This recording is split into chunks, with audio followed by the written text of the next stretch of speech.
All right. I got my blunts rolled. Nigga, I'm mad. I got to get new headphones now, man. I just found out. Okay. Nothing's wrong with them. I just got an afro. Or get you them little earbuds, man. Is that when? You know what? I'm gonna try using my my other ones that I got. Yeah. Just to see how they are. But right. I don't have them right now.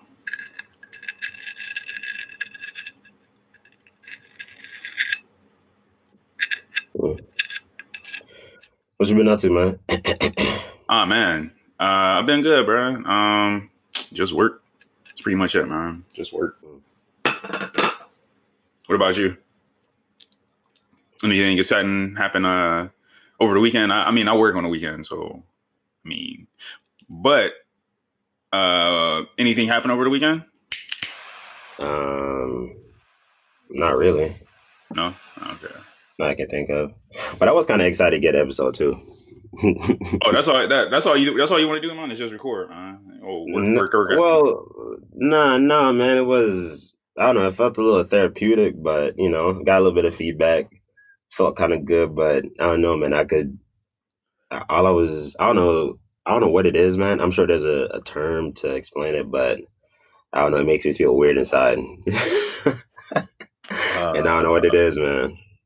I feel weird, man. You feel weird? Hearing people talk about it, hearing people reference it, I'm like, don't tell me. Don't talk to me. All right. It was like a weird, unintended effect of this whole thing, but I'm sure I just gotta get over it. I just hate doing video, bro. I don't know. It's all right, man. It's it's for it's not necessarily for us in a sense. You know what I'm saying? Right. But bigger picture. Yeah. But one thing I definitely want to start with is, hailing up, shouting out everybody who was deployed. Whether it's Iraq, Afghanistan, out there in the motherland, out in Africa, don't matter, man. Like, shout out to everybody deployed. Shout out to friends we have. Shout out to people we don't know. You know what I'm saying? Definitely security forces. The cats is on them gate shacks. That's on them solo posts. I don't miss that at all. But shout out to everybody, man. Shout out to the cats on the OTW missions. Shout out to the people that's on base who will never leave that bitch. That's not your task. That's not your job. But definitely, man. It's something that never even occurred to me was having to navigate COVID with being deployed. Right. Granted, everything is on lockdown, but there's a lot of people that have been affected. Right. I personally don't know anybody, on active duty that has, but I mean, I'm pretty sure if I scroll through my Facebook feed or, if I really, really, look into it, I'm sure I can find one or a few people. Personally, I know I have, but I can't imagine what that's like, man. Having to, be on post. You already can't, be in your electronics and all of that, and it's even more difficult when you're deployed. Right. And I'm thinking to myself, like, damn, I could imagine having a wife or vice versa, or being a mom's, right? And you deployed and your baby's with, so-and-so, and then now there's COVID, right? Like, for example, if it was with a grandparent, right? And you know what it's like if you're older, like that's what do you do then, right? It's a headache within itself, man. Exactly. And it's like, anybody can send home, right? Because everybody got somebody that's dealing with the shit. So shout out to them, man. That's a whole different kind of, whirlwind that I don't even know how to even start trying to navigate. But shout out to everybody, especially the cats with the families, man. Now that we're family men, trying to do our thing. What do you mean? What you mean we have people that we take care of, that we love, that we're responsible for. I'm selfish, bro. Like, hey, what what I'm trying to get at is, at this point, we're a little bit older, but when we were deployed, we're all single, we're all doing our thing, right? We didn't really have any responsibilities. So I think that was definitely one benefit of, being single, right? You Oh deploy, man, you go this place, you go that place. You don't have nobody to, what I'm saying, school and, that's adjustment is true. just you.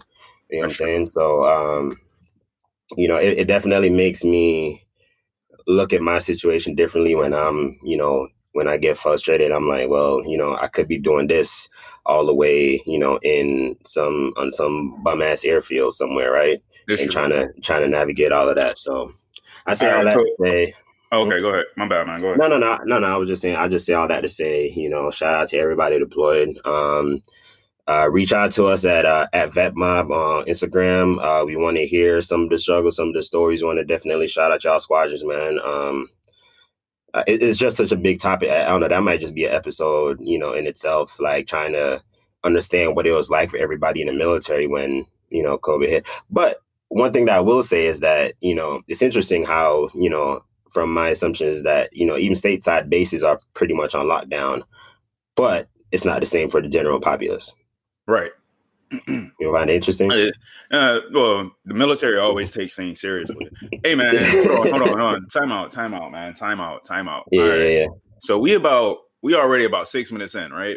yeah. Who are you, man? Who am I? Yeah, man. Me? I don't think people know who you are, bro. Like we gotta get that. Me? We didn't do that at episode We. one, man. We ain't do that at Okay, episode one, man. We okay, gotta so get we this out of talking the way, about man. we or me? No, you, man. Me, oh man, that's I'm your little brother, man. I'm the 6'4" little brother. So for the people who don't know me, who maybe listen to this podcast for the first time, episode 2, I am uh I'm a young dude that grew up in Jamaica. I was born in the States, which for me it was a little weird because I kind of was introduced to America through kind of like that immigrant lens, even though I was kind of born in the States.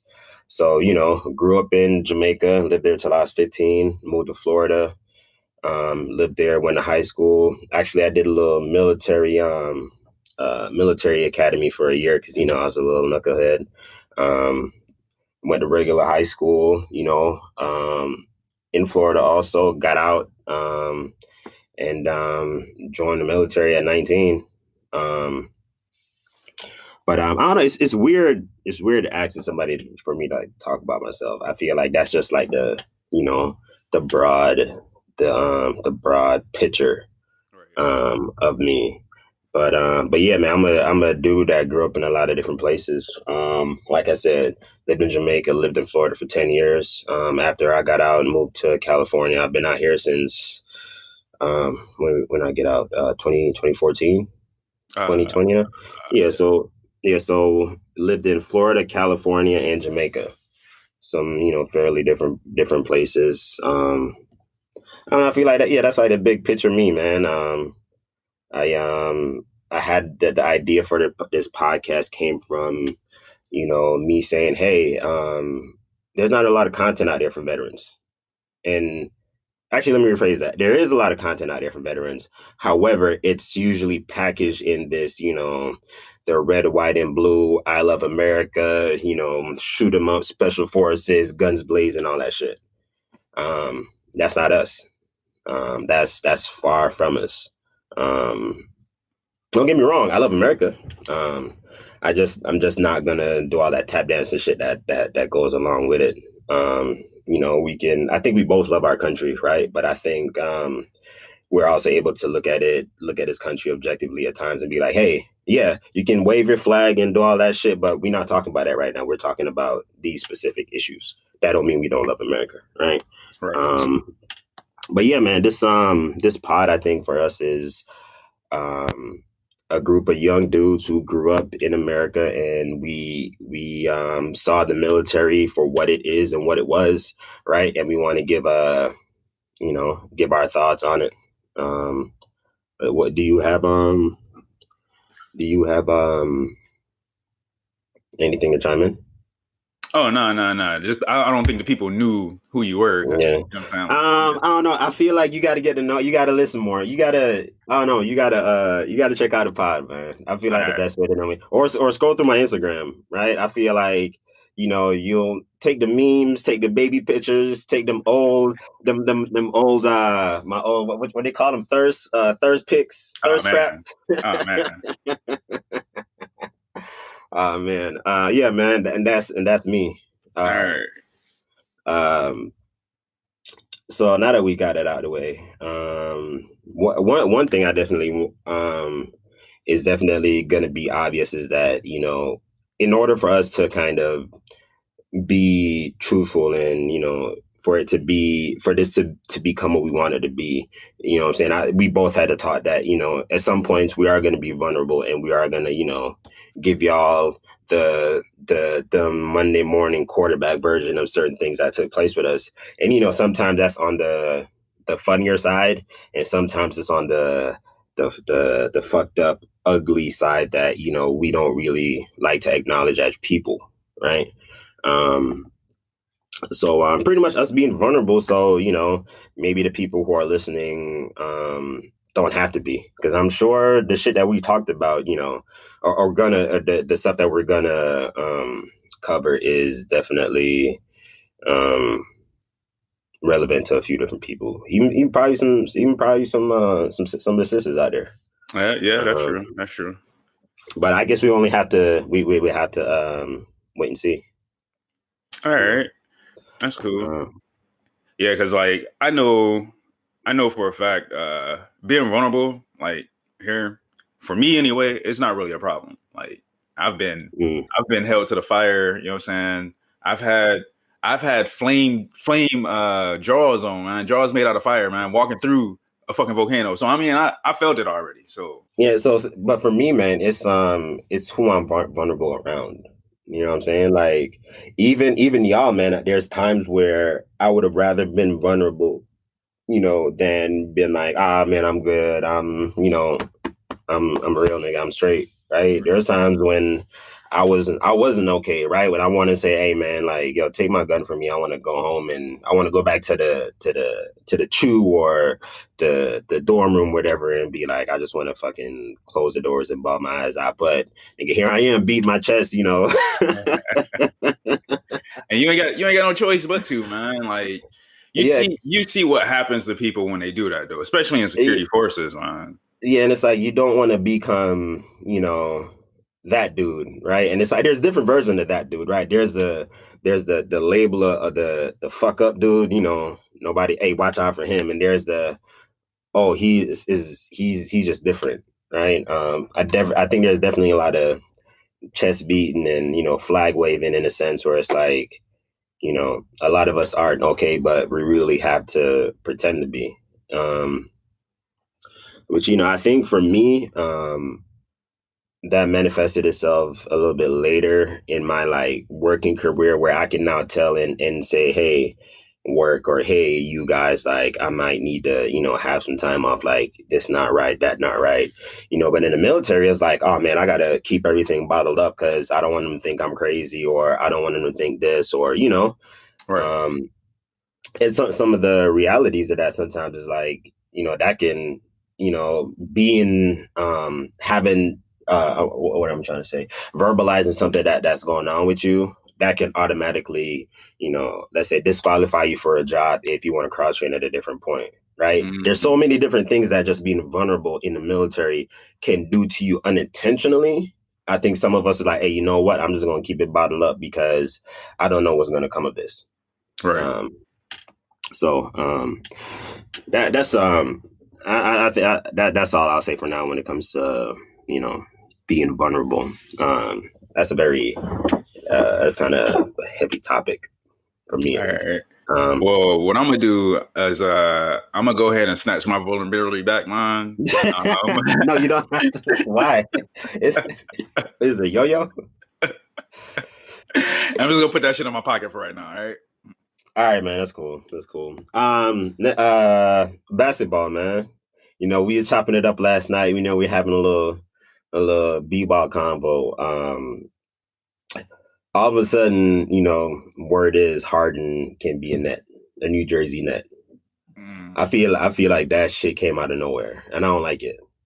And look, don't get me wrong, right? And I feel like I've talked quite a bit for these first 15 minutes. But what I will say is that I don't care about what LeBron did or what these other people did. I just don't. It seems like they're like, oh yeah, you know what? I had all these other superstars that didn't work out. Let me going with them. And people say, well, yeah, that's what LeBron did. But let's be real. LeBron didn't have nothing before he left Cleveland. Well, let me phrase that because I know you're a Cleveland dude. That franchise didn't do a whole lot for LeBron while he was there, right? Yeah, you're right. And right. and they didn't have the money. They didn't have the money to though. In their defense, no bullshit, man. Like during that time, and how long was he there? He was there. 7 years? 7 was it 7? Yeah, it was 7 years. And they had no money. They didn't have no money, Josh. Hey, look, hold on. Hold on. Nigga own a casino, my nigga. He owns a casino and a bank and some other shit. Don't tell me the team, dog. All right, continue, Josh. Continue, man. He was. I mean, all right, I guess you're right, man. The team had money. Dude was just cheap, man. I don't know why. Okay. Dude was just cheap. Okay, and it would be one thing if he left after like his first 4 years or something, which rookies never do. But like, it was clear, and we see what it's like when a franchise is actively trying to get you help. Yeah, they're not, and that was my only thing with LeBron leaving. Had he gone to Chicago or wherever, like the way he went about it to me was fine. But this whole Harden thing, I'm like, well, in LeBron's defense, in defense of the owner, I mean, pretty sure when LeBron went to Miami, he didn't get paid. He took a pay cut going there, right? Because Cleveland was actually going to offer him more. Understood. I don't even know about the whole LeBron thing. We talking about James Harden and the move to New Jersey. Okay, I don't like that. I don't like that at all. I don't know. It seems like it would work on paper, but it's like, who's gonna handle the ball? This is what I will say. I don't know why I have a problem with it. It's just something about it that seems like, I don't know, man. I don't know how to articulate this one. I just see it and I'm like, nah. I mean, KD and Harden already didn't work out. Like, we seen how that played out in OKC. That is true. Maybe that could be, yeah. And then we seen how Westbrook and KD worked out. KD wind up leaving. Yeah. And now Westbrook's went to Houston, and now Harden's leaving. So two teammates. I know what it is. I know what it is. I figured it out, man. This is what it is. The three of them is just a 1.2 version of the original three. You just swapping out Westbrook for Kyrie. And I think that's what it is, man. With them three players together, I don't think they're gonna mesh. I don't. You talking about Kyrie, Harden, and KD? Yeah, I don't see KD and Kyrie really meshing, man. That's just like a weird fucking they don't complement each other like at all. I don't think so anyway. I guess we'll just have to wait and see. But that's just one team. What's your Cavs looking like this year, man? Man, we are drafted number 5, so that should tell you something. Number 5. Yeah, we drafted number 5, man. What's the draft looking like? Well, Melo's gonna go in probably the top 3. And then I've seen 2 dudes that they probably looking at. One dude named James Wiseman. Mm-hmm. I think he's a 4, and he's supposed to be a top prospect, shit like that. And then there was another dude. Mm-hmm. I think he was either Israel or Australia, some overseas dude. Yeah, I heard about him too. Yeah, so I was looking at him, and his stats are pretty decent. Not only that, dude's already played over 100 professional games, and he's only 19. So, I mean, I think that'd be a damn good pickup. But as far as making any noise this season, man, Cavs ain't gonna make no noise this season. But we probably will keep Andre Drummond though, which I'm kind of excited about that because he got a player option. And I was looking at the free agency, bro. free agency is weak. I just hope he can stay healthy, man, because some of these big dudes, man, like they don't make it sometimes. I'm still sad about Cousins, to be honest with you. Like where's I was scrolling on IG. I actually seen some pictures of him working out. Like, where's he going this season? I don't know. I think it's still yet to be determined. But like his whole career trajectory, man, like it just took a fucking turn after that injury, man. I think it was the first time in my adult career where I saw that kind of like, how they referenced the Grant Hill injury, or there's a couple other big players who had like really significant injuries during their prime that they talk about in the past. And I think Cousins was definitely one for me. D Rose, obviously, but like I was never really a big D Rose fan at the time. Right. I never really was. Nothing against him. Just like, D Rose was never somebody I really looked at. I'm like, especially when, Miami was still hot as shit. Like, I was like, yeah, fuck yeah, that's true. Not fuck D Rose, but, when they playing against us. Right. You know what, man? Like, it seems like the Eastern Conference was definitely a lot stronger back then, man. Still wasn't as strong as the West, but it was definitely a lot stronger.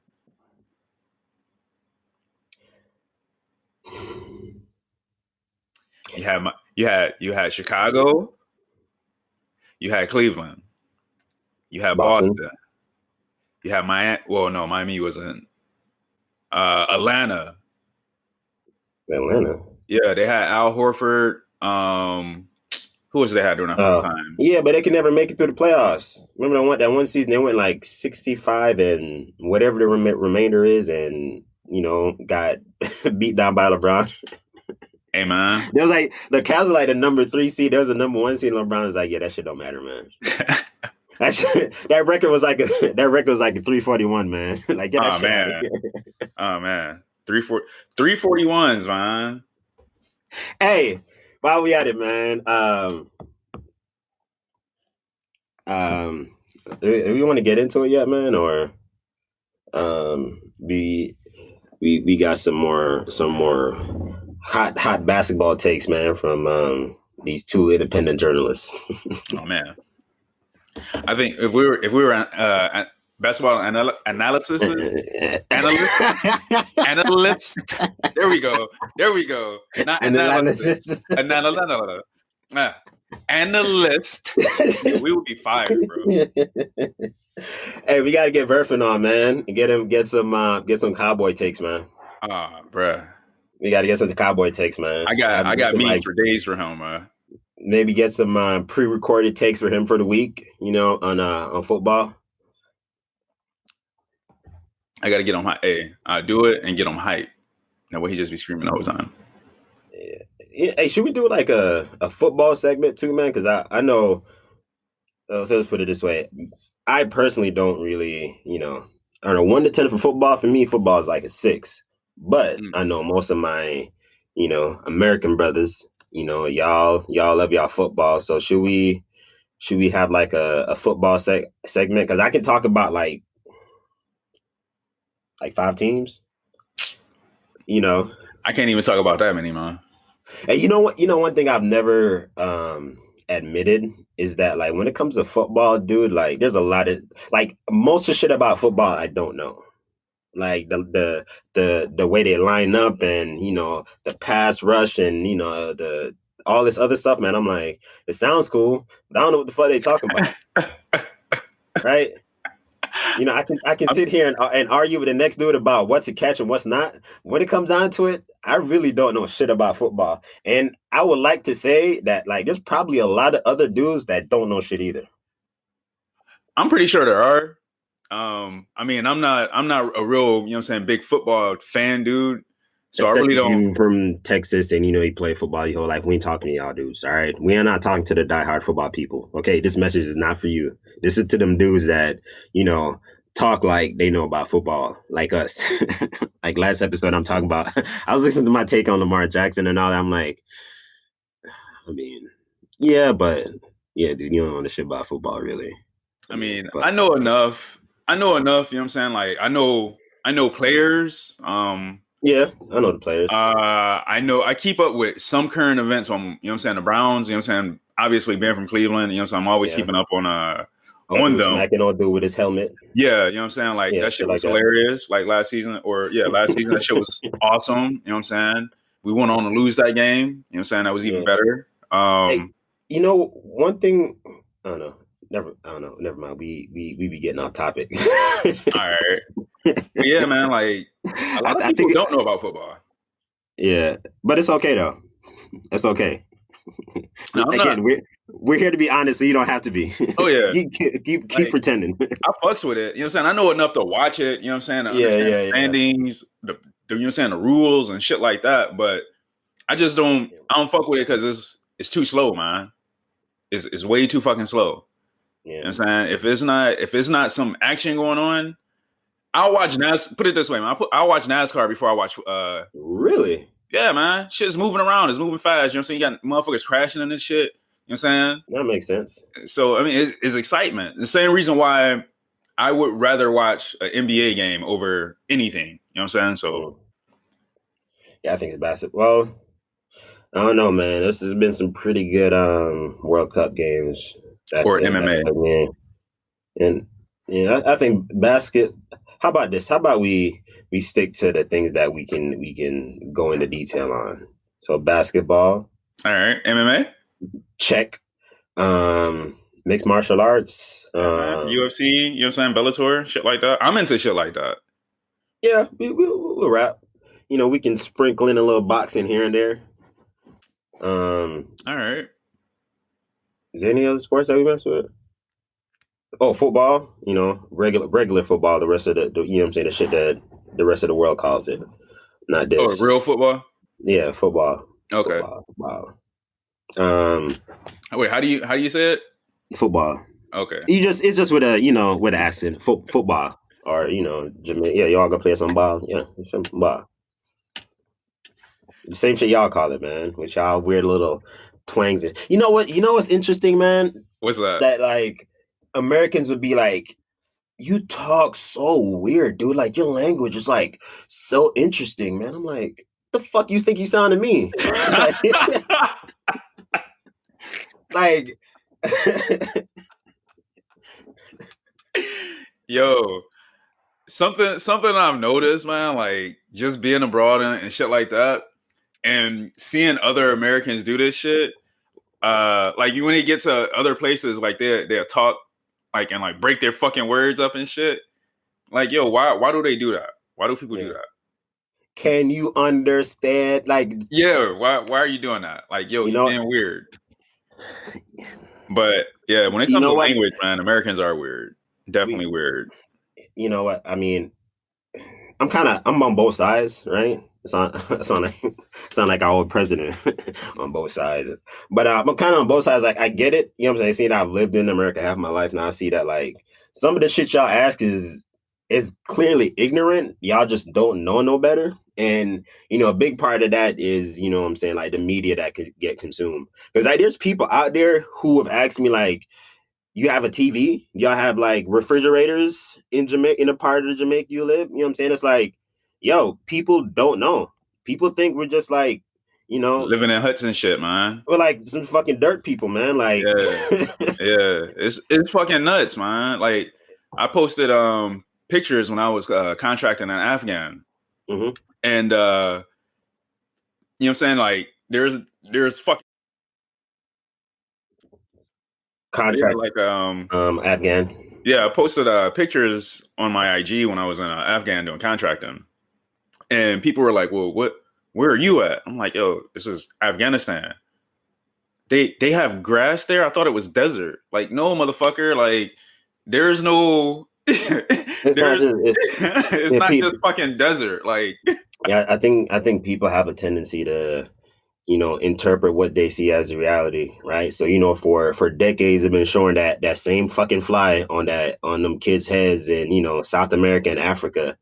You know what I'm saying? So people think like, yo, it's just a bunch of flies out here just landing on kids' faces, and they're just too poor to do any fucking thing, man. It's like, yo, man, please open your eyes, man. right? Please, people, just take the second to go past the first page of Google. Right. or, you know, whatever bullshit website you get redirected to on the internet, man.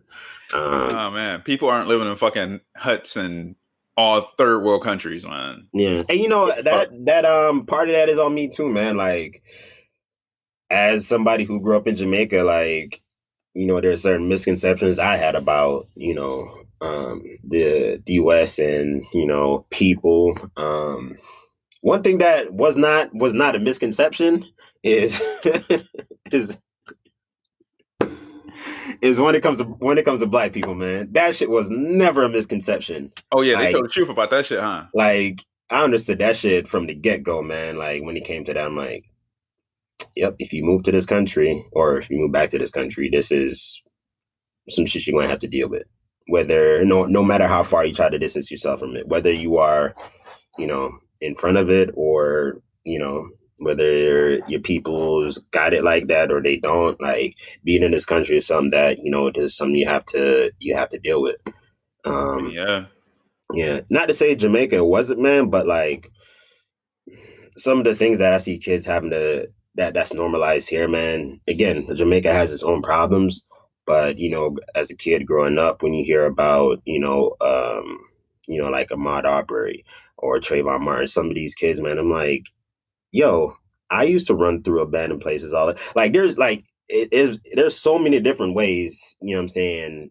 That like there's let me rephrase that. There's so many different things that I did as a kid that you know that will get you in Jamaica. That will get you killed in the United States. You know what Okay. I'm saying? Something as simple as, you know, going for a run, you know what I'm saying, walking through abandoned buildings or houses and shit like that, man. That shouldn't get nobody killed.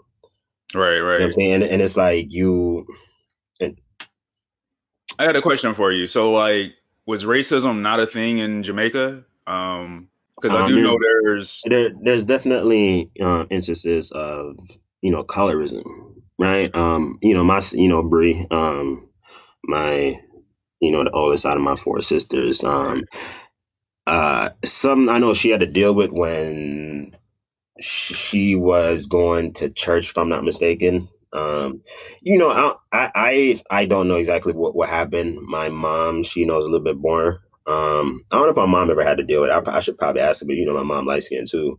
But I know for her that was a problem she had. You know, and my sister, you know, she young, she look good and shit. So you know, um, there is definitely that portion of it. Me personally, um, again, man, it's like it's one of the things that's hard to notice if you never really paid attention to it. Because for me, man, like, even having a mom who was light skinned, and you know, it's just like it was never something that occurred to me in my head, right? Okay. I have friends and I have um, stateside and in Jamaica who said like, yeah, man, like this is some of the treatment I get from these type of family members because you know I'm dark skinned or because I'm light skinned. So it definitely exists out there. You know what I'm saying? But it's like I think for everybody on an individual basis you know what I'm saying? You have to ask them about their story. Like I can't speak on it, man, because I don't think my brain was really paying attention to some of this shit at the time. You know what Okay. I'm saying? All right. Like even when I moved to the States, man, there's probably some shit that went way over my head just because, you know, my brain wasn't able to kind of like put one on one together. Okay. I don't that would you know what? That would really make sense. Like if somebody insults you, but you don't know what that fucking insult means, then obviously you're not gonna be insulted by it.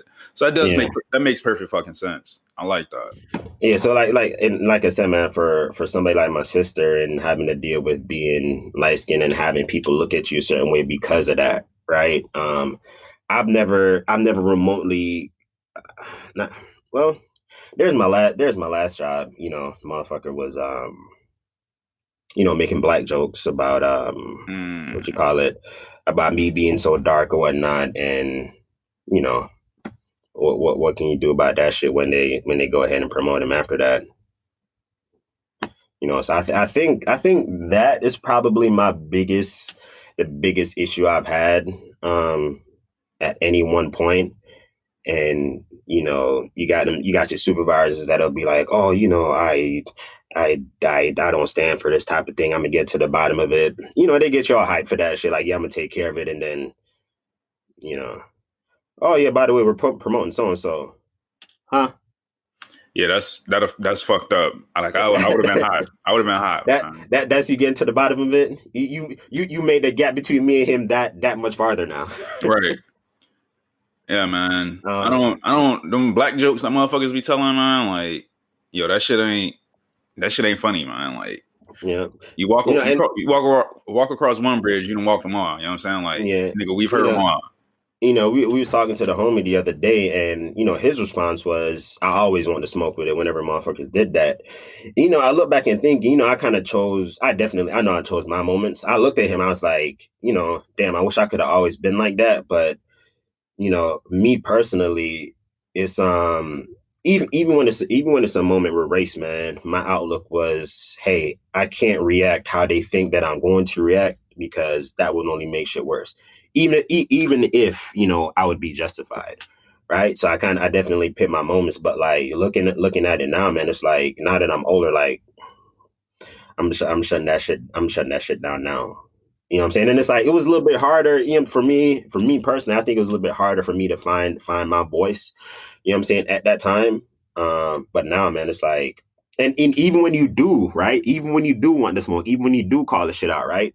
Um, a lot of the times it's only you there. You're the only one advocating for you, right? Because every instance I've had with a situation like this, it's always been, oh yeah, I'm gonna get to the bottom of it, and then it's like, okay, well, never happens. But Right. that's okay. I'm gonna keep it moving. Um, but That's one of the best things about living in America, right? It's, nobody has your back, and you pretty much just gotta roll with the punches, and that's it. Just keep it moving. And we gotta do that yeah, shit on the daily, man. I think uh, as difficult as the Air Force was at times, I think when it comes to being able to uh, what's the word I'm looking for? Being able to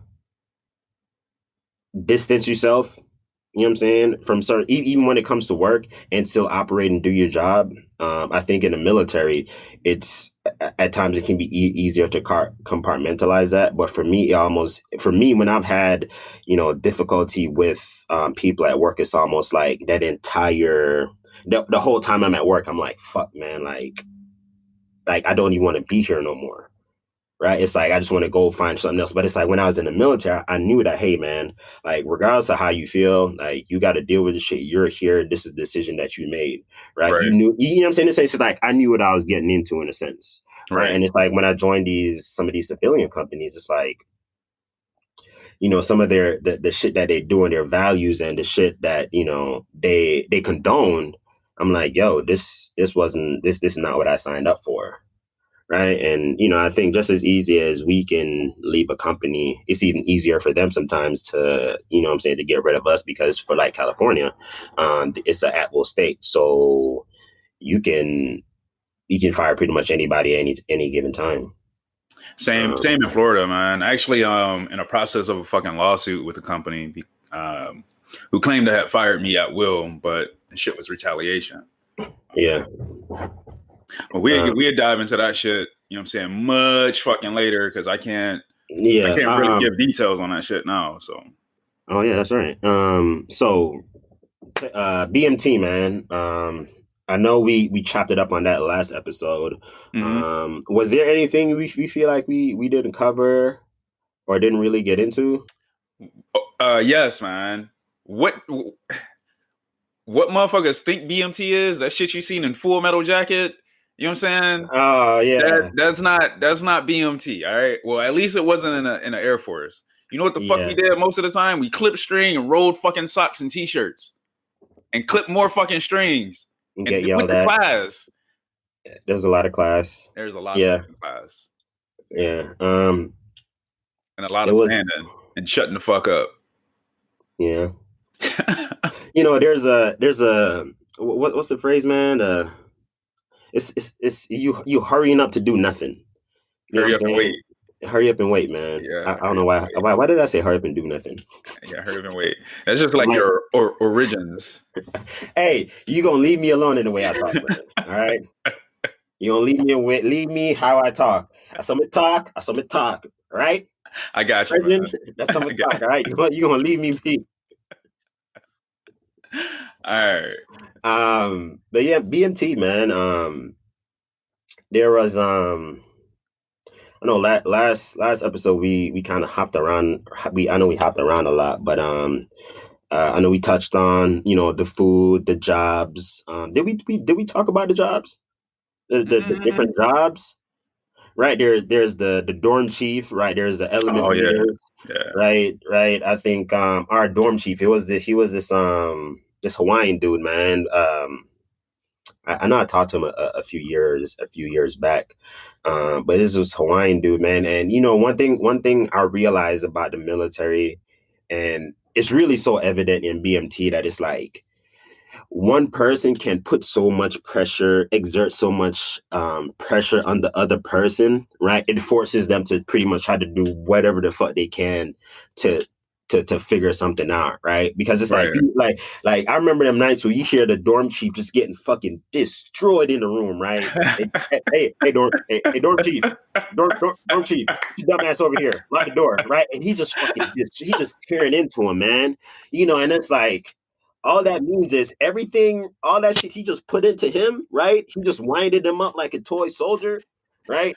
He about to just come out and try to he about to kill all of us, man, right? Oh man. And it's How many like, times? Hold on, my bad, man. How many times did your y'all dorm chief get fired, bruh? oh, we had the same dorm sheet the whole time, man. Oh man, bro. Our dorm chief got hired and fired like 7 times, bruh. Dog, For a I, week, I, for a week, we damn near didn't have a dorm chief, bruh. We didn't have one. dog, dog, I went from element leader all the way down to latrine scrubber. Yo, wait. All In right, so, succession. In bruh, you succession. right. So you first of So all, you was probably one of the tallest dudes in basic, right? exactly. So that All right. automatically put me in the front, right? So I was like, oh, I'm an element leader. All right, you know what I'm saying? The flight chief, you know what I'm saying? Flight chief fuck with me, he real recognize real, right? So I'm an element leader. I think I'm the second element leader, right? And then this other dude we call Shrek, the biggest, countryest, nicest white dude you ever meet, man. Yeah. Like he was just mad cool. Just like he was one of them guard dudes. So like even though he took BMT seriously, you know what I'm saying? At the end of the day, it didn't really seem like it bothered him that much. I don't know. Okay. I could be wrong. It's just like the guard dude's just like, hey man, if this don't work out, then I'll just go back to my regular job. Man. It's not. I mean, yeah, because they can. I didn't bet my whole life on this. Like you dumb motherfuckers. But I'm second element leader. You know what I'm saying? I'm cool. You know what I'm saying? I'm trying to be cool with everybody. I think I get fired in like 2 days because I wasn't hard enough on everybody, right? Because like when we have to go through everybody's shit at night to make sure their shit is straight. Yeah. That alone made me not want to be the second element leader no more. I was like, I gotta check on all 30 everybody in my row, right? I gotta check on everybody's shit to make sure they shit is straight. This shit, like, dog, that's not how ADHD work, man. That's not the kind of job I need. My job should not be anything detailed right now, right? So I get fired for that. So I go right behind, the first dude because you can't have the tall dude in the back, right?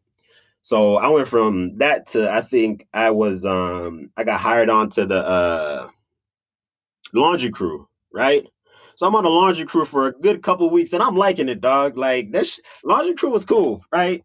But this is one of the places I fucked up in BMT. And this is kind of like where my lack of attention and lack of detail really fucks me up at times, in which the military really saved me sometimes. I remember the first time we ever came across an officer, right? I'm holding me and whoever I'm with it, we're holding a bag and we're walking, right? All And right. the is a lieutenant colonel. We couldn't see at the time. He was in the blues and the cap and Oh yeah, it's on the side. Yeah, yeah, like it's on the side, so you can't really see it. So as he's walking, right, we have this like weird anime moment, when just everything freezes, right? And I look him up and down. He looks me up and down. I'm like, all right, we're good. And he's like, stop. And I'm like, oh shit. So when we turn around, right, that's when I see the rank, and I'm like, oh shit. And he's like, look, I'm not gonna destroy you, whatever, blah blah blah. But just know that I'm a lieutenant colonel, whatever, blah blah blah. I mean, yes sir, yes sir. So we go to the laundry room. And for them weeks in the laundry room, I'm cool and I'm killing it, right? I'm talking to the first weekers and the second weekers. I'm like, hey, man, I'm like a preacher, like, hey, look, man, I know this shit is rough right now, but you will be all right. Just keep pushing, keep doing your thing, blah, blah, blah. And, like, they go from like week 1 to week 2. I'm like, yeah, bro, like, shit's getting easier or whatever. I'm like, yeah, man, keep doing your thing. Like, out of nowhere,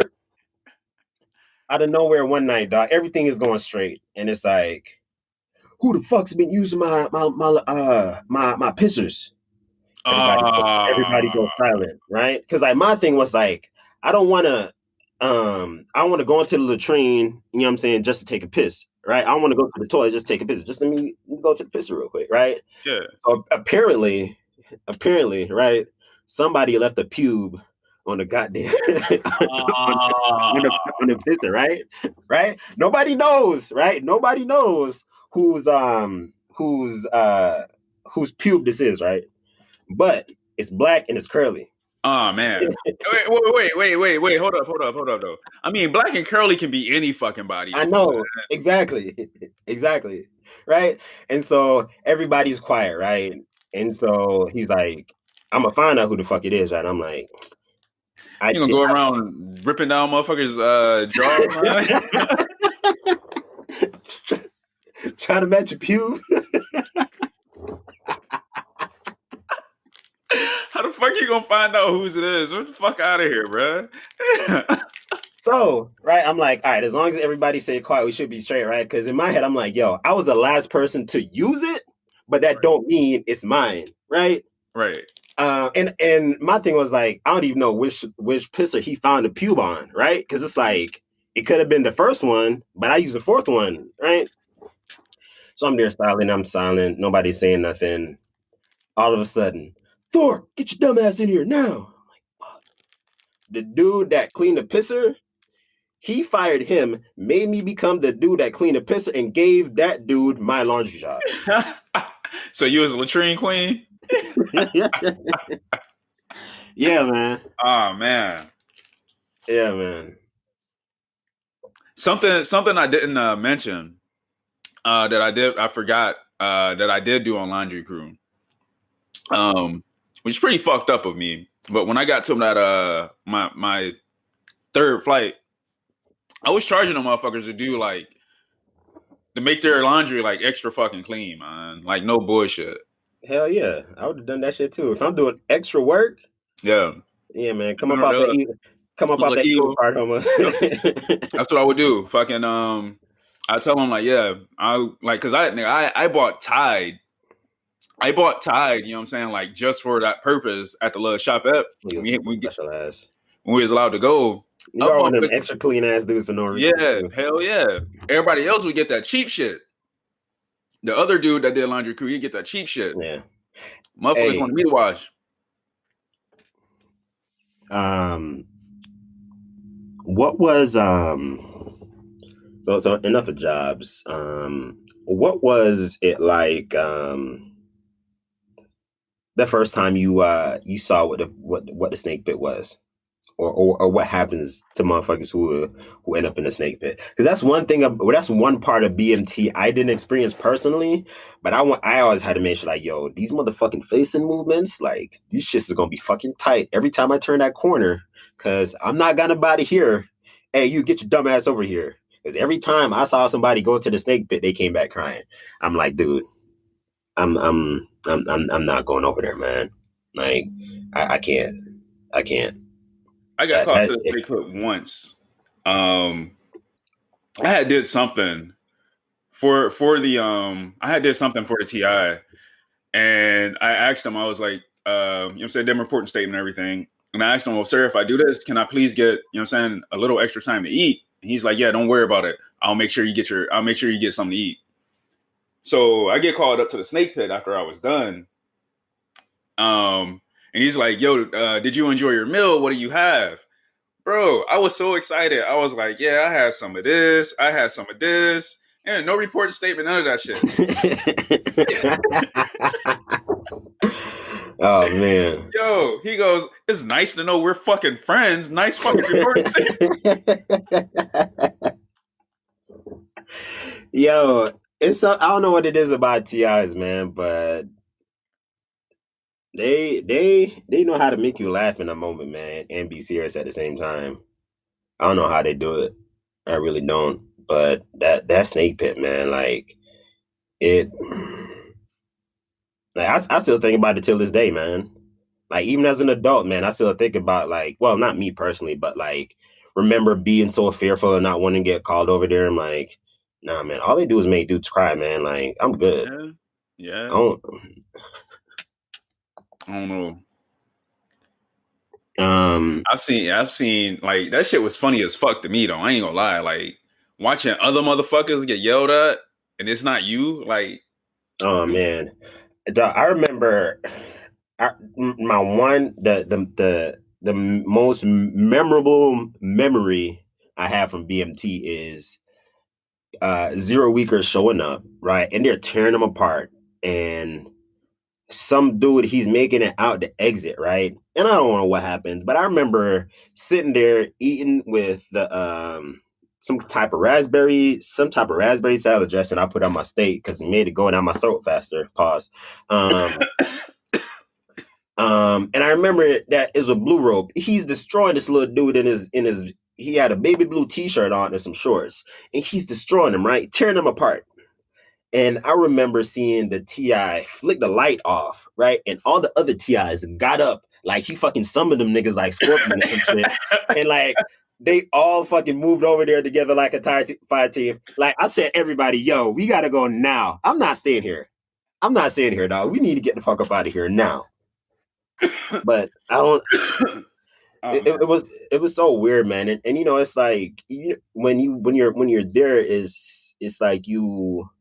In order for you to make it through BMT or for you to make it through, you have to buy in, right? And when you buy in, that means that you're going to respond a certain way, you're going to talk a certain way, you're going to act a certain way, right?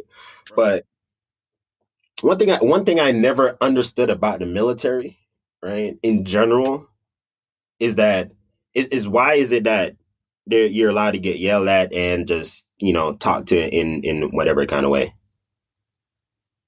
That's just one thing I never understood. Yes, it's accepted. Yeah, it's okay, but it's like, well, security forces at least, tech school, right? It's like I think tech school was worse than fucking basic, man. Well, security forces tech school was worse than basic, man. It's like the way you're talked to and the way you're treated is like if you're A1, see if you're no striper, A1C, no striper, one striper, A1C, it's like you're supposed to accept it, you're supposed to take it, and then when you become this rank, you're supposed to dish it out. But just like with everything else, right? There is a manual for just about everything that you can do in the military, right? Mm-hmm. But I just never understood the verbiage, right? The way we talk, the way superiors address us sometimes, right? Like, what about that makes it okay? That's one thing I just never understood. For example, do you remember them? I think that'd be like a more of a military culture thing, man. Because like even if you go back to like ancient times, man, like somebody was always in charge, and that person that was in charge, they had to be fucking stern. Like, yeah, you can't lead. The way I say it, man, you can't lead somebody in a fucking war being soft and shit, holding their fucking hand. Like, yo, this is either our life or the other motherfuckers on the other side's life. And by yelling and all that other shit, like, yo, that's just toughening you to fuck up. Like, yo, just deal with it. Like, that's all it is. It's toughening you up, you know what I'm saying, to actually follow orders and listen to people above you. That way you guys can come together and get shit done and defeat the enemy. That's what it's all about. Yeah, but just about everybody I've seen over a E5 or higher, they don't converse that way. Or even E4 and higher, right? Mm-hmm. And again, look, I'm not against it in a sense, right? It works. But I just never understood that part. That part of the military where they yelling, the cussing, the I'm gonna talk shit to you, I'm gonna talk down to you.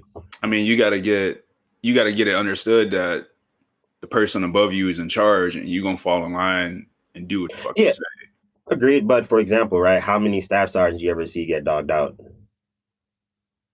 Or tech sergeants or master sergeants? Uh, I've seen I'm just, I've I'm, a, seen I'm, a, I've seen plenty of I, E5s get dogged out by, I, you know what I'm saying, by E6s and E7s. Like I've seen that shit plenty of times. okay. Well, I've never Um, seen it, so that's I've valid. even Yeah. I've even witnessed fucking 01 when I was in Korea, who got on to me about some bullshit that I knew I was doing right on alarms, and I fucking E7 pulled him aside and gave him an ass chewing. So Okay. I mean, I've seen it all kinds of ways. Yeah. Now I don't know what that shit looks like. You know what I'm saying? Like a captain Other brand. Yeah, or even other brand. or another Because branch. like, Yeah, because I don't know if you remember these briefings that we used to get, but when it was like around holidays or something like that. I don't know if you remember him, but there's this one person that would always give these safety briefings, and at some point he would throw in, "I'm gonna skull fuck you if you do XYZ," right? And right. and as I've gotten older, you know, being in the civilian world, I'm like, yo, that's not okay, yo. It's not cool. You know, You know, he, say what you want about the military or this culture or these sets of people. I don't give a fuck what you say, right? Telling a bunch of young 19, 20 something year olds, right, with women also in the room, right? Let's be real, right? That if you do something, I'm a skull fuck you, right? And I only say that because I remember it being one of the phrases in each of his briefings each time. I'm like, nah, I'm good, dog. I'm good on the skull fucking, dog. Like, yeah. Even if I do get a DUI, man, keep your dick away from me, dog. Like, nah, man. I'm good. I'm good on the skull fucking. Like, you good on that shit, man? yeah, like this shit like that, man. It's like I get it, but most of me doesn't, if that makes sense. I don't know if it's like the islander part in me, Right. right? Like, dog, you're not gonna hear no islander say, like, I'ma fuck some part of you if you do something, right? Bro. It's an analogy, man. Look, He doesn't really again, mean, you know what I I'm saying? get it. Again, and this is where my Jamaican part comes in, right? This is where like the other part of the culture, my other understanding of shit comes in, right? Because it's like I get what you're trying to say, but all of that just comes off as like mad offensive, Right. But right? Because like basically, because let's be real, right? If it's okay to say that in that big setting, right? But what if he says that? What if I tell you that he say that shit to me, or if he said that shit to you in a one-on-one when y'all passing in the hallway? Hey, Josh, you get the deal. I'm gonna skull fuck you, right? But that's okay though, right? it's funny. It's funny you say that. It's funny you say that. But no, that's not okay. You know what I'm saying? Different situation or different scenario. You know what I'm saying? Different outcome. You know what I'm saying?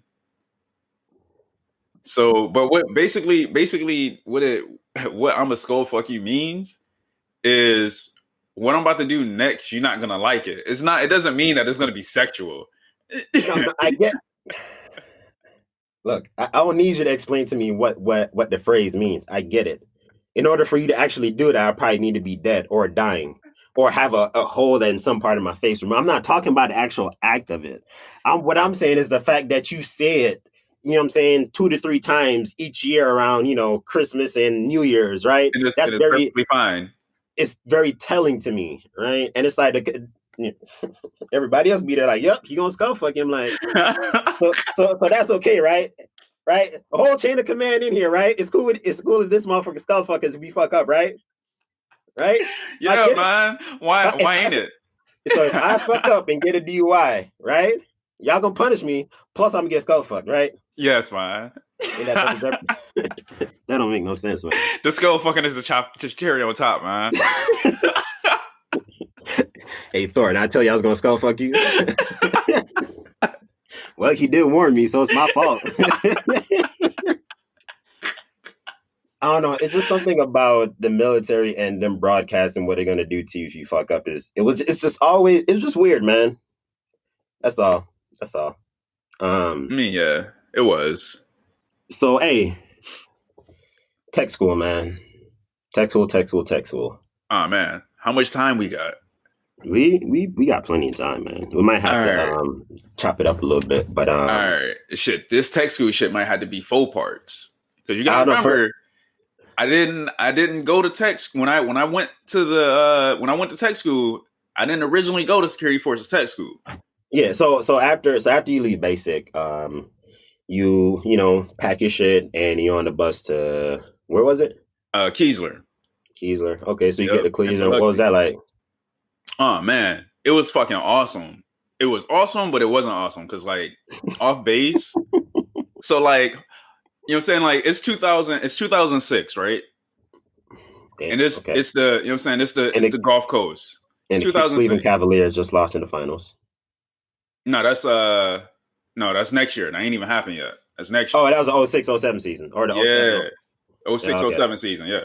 But I'm living, you know, so I'm living in the Gulf Coast, and it's 2006, and off base there's really nothing, and I'm like, why is there nothing off base? Hurricane Katrina, 2004. Oh, that's right. So there was nothing to do. There was nothing to do. For a young brother. That's what 20. He was what 18. I was still 18 at the time. Yeah, Young still 18-year-old dude in Biloxi. You can't gamble, right? You can't. I can't Can't drink. gamble. I can't drink. Can't do shit. I can't. Yeah, I really can't do anything. So I spent most of my time with some of the guys from basic. Actually, I think there was like 13 of us from some of my basic class that went Okay. to wind up going to Keesler, That's not bad. and I just hung with them. We would go to the little club. It was nothing like the BDU club, as y'all called it. It was nothing like that. It was way smaller, but Yeah. you know what I'm saying, we made it work. Right. Keesler, oh my god, I So love what it. was Did you know? So prior to kind of like your Air Force journey, did you know all the restrictions they would put on you? You know what I'm saying? Once you got out of basic and all that other stuff, because like to me it was like, oh, you can't do this, you can't do that, you can't. You know what I'm saying? There was just a whole lot of stuff that you can't do, which I understood, but Right, it was just one of them things about basic that like I never saw it coming. Like, you know, the different phases. You got to wear a uniform for this amount of weeks, and then, you know, this amount of weeks you can do that. right, That was definitely a little bit of a shock to me at times. Like, okay, well, I gotta put on this or I gotta go put on that. right. What Well, was the what I was like the didn't. day-to-day life like? It was pretty fucking normal, man. Like, uh, in the mornings we would go to class. We would be in class from, I think it was like 07 until like 3 in the afternoon. We would march like as a squadron to school. Like, I know when we would do it in security forces, you would do it as a team. But Yeah. we marched as a fucking squadron to Were school. y'all that? How big were y'all? We were pretty fucking big. Mm. 'Cause I know each- It was a 'cause I know- maintainer squadron, so it was pretty fucking huge. Because I know each team when I was going through Texas was about 100 people deep, give or take. Our classes were only about 20 people. However, we were way more. We were probably about 600 per squadron, and we wasn't like, it was like 6 squadrons, I think, or 7 squadrons. Damn. Yeah. Oh yeah. And we all marched together. Like, it took like an hour and a half to get to class. God damn, that sounds exhausting, man. It's fucking crazy. Every day, like, oh, there's such a huge drop off from Texas to your first base, man. There It's is. like all that shit goes out the window, dude. Well, for Air Force at least. But the reason we were so big is because most of those jobs were critical jobs. And they required, you know, so they needed a lot of people because the washout rate was so fucking high. So yeah. most people that went into it, they wind up going like something else. Most of the people I know actually washed out and actually know a guy that washed out. And what was your original job?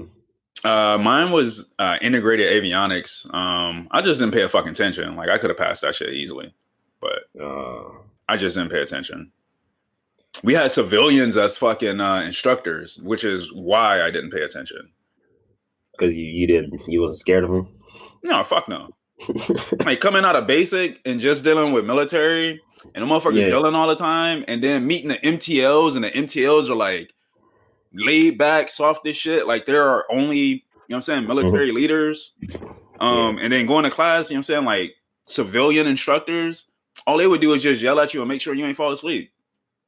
Yeah, so you needed that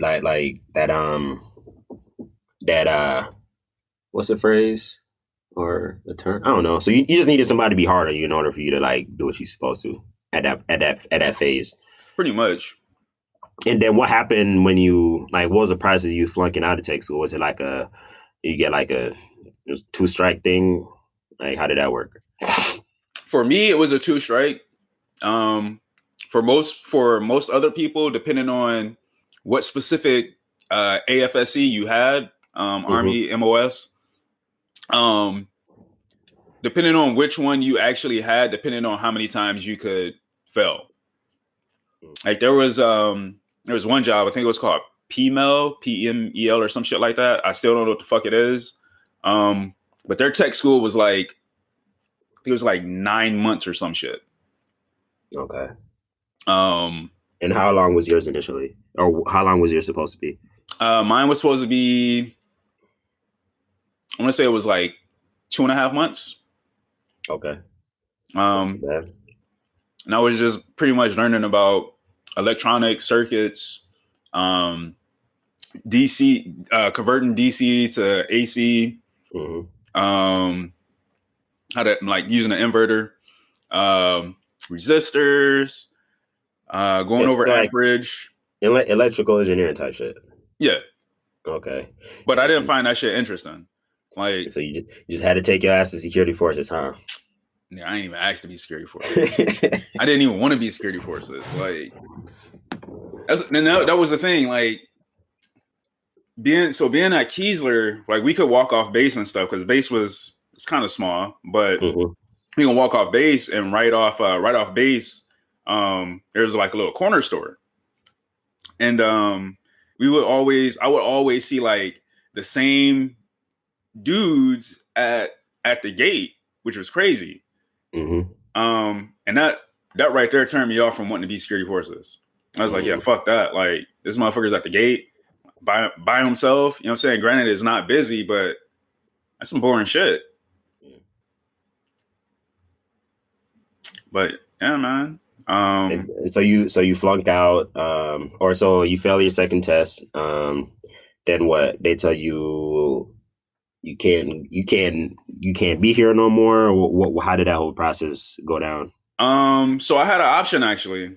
After I failed, option one was pretty much hang it up and go home, or option two, pick a new job and or make a list of other jobs that you want. I went option two. I didn't want to go back home. Hold on. You signed up for how many years was it? 6 years. So, and in tech school, they told you like clean handshake. You could just like peace out, like nothing ever happened. General discharge. Oh, okay, that's interesting. I didn't know that. Like scot free, nothing. Like we're gonna start processing you to get out the military. Damn, I didn't know that. I didn't even know that was even an option. Yeah. Actually, I think it can happen in security forces too, but from my understanding, it's like a hierarchy thing, right? You can, if it's a job that's like more required and you don't make it, it can put you into something else. Yeah. Right. But it's security forces like the bottom of the barrel, like if you can't make it here, you can't make it nowhere. No, I really don't think that at all. I don't. Because like what happened to them people in tech school that failed tests, right? I don't think they got reclassed. You don't get reclassed out of security forces. You sure? No. I think you do. What they gonna reclass you into? Something else. Nigga, you got reclassed? Yeah, from fucking integrated avionics. Like it wasn't it wasn't like I did security forces and got, you know what I'm saying, reclassed. No, I got reclassed into security forces. Yeah, and I'm talking about the people that are in security forces, right? What I'm saying is I'm pretty sure you can get reclassed from that to something else. And so this is what I'm asking, right? What they gonna reclass you into, man? Fucking PJs? No, man. Let me finish, man. What I'm saying is, just like okay, so and if that's not the case, right? Is security forces the bottom of the barrel, right? No. So if you can't get reclassed from security forces somewhere else, like, does that mean like, hey, like you got to get out of the military? I'm pretty sure. Like they're gonna reclass a nigga from services. I don't see why not. Hey, don't dog services. Don't dog services neither. And that's what I'm saying. Don't dog security forces. I'm not dogging them. I'm just asking. It's not like, the bottom of the barrel. I'm not saying it is. What I'm asking is, okay, you're telling me that you can't get reclassed from security forces to something else. No, that's not what I said. That's what you saying. No. Yeah, that's what you saying, man. Whatever. What I'm saying is, you know what the fuck I'm trying to say. You know, I'm not even going to entertain this shit with you, man. Anyways. 31 is still letting y'all bait me into these dumbass arguments. Not today. Oh man. All right, so you get reclassed. So was security forces anywhere on your list when it comes to picking a new job? No. Supply was on there. Mm-hmm. Even though we made fun of it, services was on there. Mm-hmm. Well, actually, we didn't make fun of it. The instructor was like, hey, if y'all don't make it here, we're going to put y'all in services and everybody shut the fuck up. And looking back at it, I'm like, dog, there's nothing wrong with services. Actually, everybody I met in service was mad cool. Especially when you deployed, man. Hey, yes. them brothers and them sisters over in services, man, they take care of you, dog. I can't front. That shit was a mind fuck, right? Because they make it seem like cooking and handing out towels at the gym is fucking whack to be in the military, right? That's how they make it's weird how it's weird how they make that career field look bad. Hey, y'all want to be services? No, mister. But actually, there's nothing wrong with services. At times, in my security forces career, I wish I was fucking services. Yo, it's funny you say that, man. It's so funny you say that because, like, I know a couple of times when we went to the MDR and or what was it called? MWR. MWR. In Qatar. Right? Yeah. Well, no, in Qatar. Okay. And like they had it was usually like one military person, and they had like the Qataris or whoever the fuck it was working. Mm-hmm. Yeah, I was like, yo, they got the easiest fucking job ever, man. They're here to help people do leisure shit. Yeah, right? But it's like, you know, we gonna mind fuck you into thinking that it's bad. Nah, man. Or how they be escort. They used to do escort duty too. Yeah. Or like make it seem something bad. I don't know. It's weird how they make something like that seem bad. But it's like, hey, when I made senior airman, the rest of them motherfuckers made senior airman. When I test for staff, so did they. Right? It's like and you know, it's kind of like that. That I think the phrase is like machismo or something like that. You're supposed to be a cop, right? You're supposed to be big and bad with all the guns. Hey, we're gonna make you go cook some fish. Right? Yeah. It's like they make it, you know what I'm saying? They make it seem like it's a bad thing, but it's actually like, you know, it's just a different career field. That's all it is. Right? And yeah, you're gonna have your ups and your downs, but like they've definitely made it seem like being in services, and this is the security forces instructors, right? It was like it was something bad. I'm like, looking back at it, it was like, no, it wasn't, man. They just knew how to mess with us mentally. Right? Or they used to do that thing in text where like, if you don't want to be security forces no more, just raise your hand. Oh man, I should have raised my hand. Oh, you raised your hand? No, I should have. Oh, I should have. Because like all that was, because even that was also like a bluff, man. It was just them trying to rattle your cage. All right, but so anyways, we stopped talking about it again. So you put on your list all the shit you wanted. Right. And then boom, they gave you security forces somehow. Yeah, man. So during the time, like I was close with this one cat that I had met. Dude was from Kansas. and we just hit it off. Like he was there like 2 weeks before me, and I seen him playing a prank. I think he had like a Ninja Turtle mask and shit. You know what I'm saying? Walking down the hallway. So I was like, oh, this dude, you know what I'm saying, is a joker. You know what I'm saying? Oh, fuck this nigga. And he wound up failing too. And he put security forces on his shit. I say they fucked up our paperwork. And this Both of y'all motherfucker paperwork? yeah. So he get orders. He's like, yo, bro, I'm going to Lackland. I'm like, damn, I can't wait to get my orders. You know what I'm saying? So my orders roll out, you know what I'm saying, like 2 days later. And my shit say security forces, you know what I'm saying, got Lackland. So I asked him, I was like, yo, man, what job did you get? He goes, services. It's like, damn, did you put that shit on your list? He was like, nah, bruh. I'm like, damn, I put that shit on mine, but I got security forces. He's like, yo, that was my number one choice. Wait, what the fuck? Like, I don't want this shit. And they told me, if you don't put it down, you won't get it. The motherfuckers lied, bruh. Yeah, I don't know. I want to talk to somebody. I don't know. I'm sure there's somebody who actually, moves this motherfucker's name from here to there. But I want to understand, how that process works, right? When it's okay. I know obviously there are people where they say, hey, regardless of what the fuck you said, we're gonna put you here, right? But I want to understand the understanding behind that, right? Because it's like, all right, you're gonna take, a bunch of people who didn't want anything to do with security forces and stick into that career field, right? Mm-hmm. What is the reason behind that? What is the need, right? Is it just this is what the military wants, right?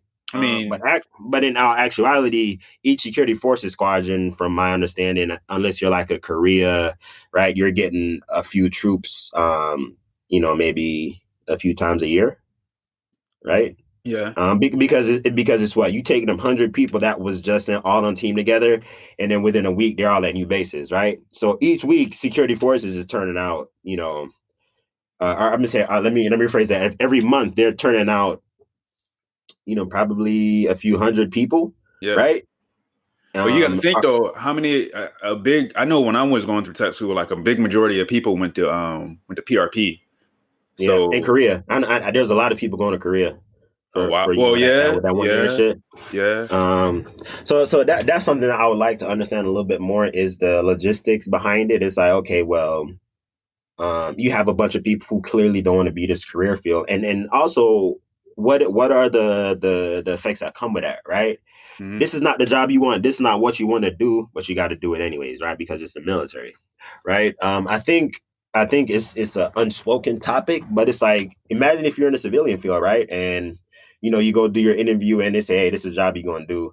But they actually say, hey, we're actually going to send you this part of the world and you're going to do this job, right? Any normal person would be like, no, that's not what I want to do, so I'm not going to do it, right? And if you're Right. forced to, it would obviously have some kind of long-term psychological, emotional, maybe even physical effect on you, right? Because if hey, I want to go in to be a fucking cook, right? I want to serve people. I was a gym dude. I'm always in the gym, and it's like, oh, you about to be security forces now, and I got to do that for 4 years. Like, it's only natural if that has some kind of effect on you, right? I mean, But it did, but it worked out for the better, man. It really did. yeah, Because but hold on, before we even get to that, my thing is, again, right? For you, it worked out for you, right? But what if you're a staunch person? What if you're staunch on the fact that, hey, this is not what I want to do, but you got to do it for the next 4 years, you right? just don't have to you just don't have to suck it up and do it. I mean, it's the military. At that point, you made that decision. So, like, if you don't have that option given to you, like I had, then you just gonna have to fucking do it. I get that, but what is telling that person to deal with it, right, easier? Or let me phrase that in a different way. There's on the one hand, you telling this person, hey, you got to deal with this, right, regardless of how you feel, right? Mm-hmm. But what are the effects of that, right? And is you getting that person to do what they want to do worth better than that person's long-term health, wellness, and all that? That's where I would question, right? Because as much as you can be like, yeah, this is what we got to do, we got a lot of people that's dying. We got a lot of people that's doing shit to themselves, right? And to answer that question, as a person, you know what I'm saying, as a person to person, yeah, that's the part I don't like. right? Right. Because we're not addressing what that does to that person long term, Right. right?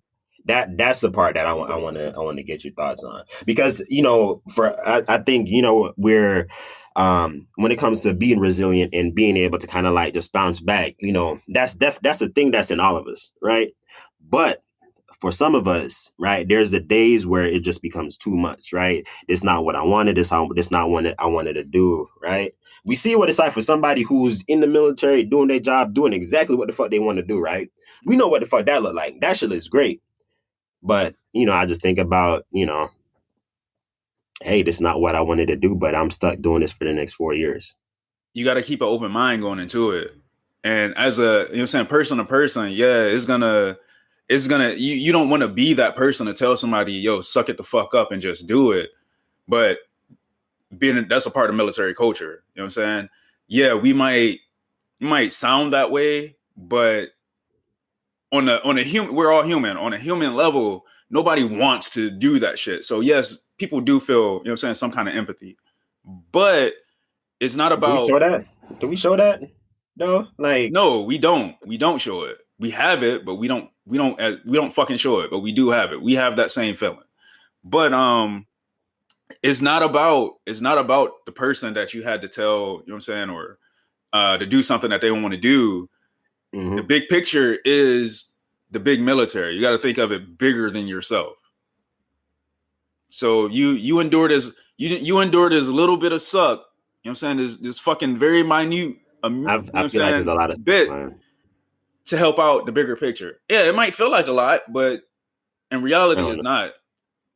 If you think about it bigger than you, it's really not, man. It's really not. I think, I think just in general, there's a part to the military that is not discussed. Honestly, and I think it may be because it might turn off a lot more people, right? I think if the details about basic training, the details about tech school, right? That part of the initial military, right? I think if people were able to understand that more, I don't know. I think people might second guess it. But anyways, we still ain't gotten today's main topic yet because we still ain't touched on the main part of the tech school yet. But you get security forces, right? You show up. What's your first days on the security forces campus like? Or you show up at what, the jailhouse or the new dorms or what? Nah, I show up at the jailhouse. The new dorms were still Right. under construction when I got there. When I failed out of my first tech school, it was October of 2006. And I spent, you know what I'm saying, that whole time, my remainder time there after I picked my jobs, pretty much just working CQ duty up until it was time for me to leave, until I got orders, which I finally got orders at the end of January. And February, I was on my way to Lackland. I was phase 3 at the time. There were 4 phases when I first went to tech school. And at the turn of 2007, there was no more phase 4, Mm-hmm. and there was a phase 3.5, you know what I'm saying, implemented, which is what I had. So I show up to Lackland on a Friday.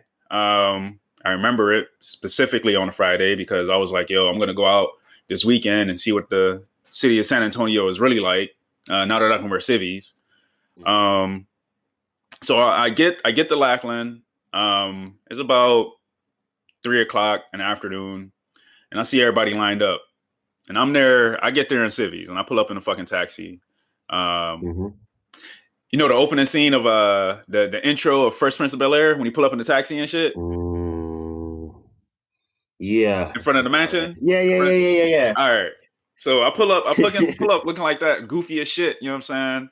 And I roll up to a fucking person that I see, military person, was staff sergeant, MTO, and show him my orders. And he's like, all right, looking over orders and everything. And he looks at me and he goes, why aren't you in uniform?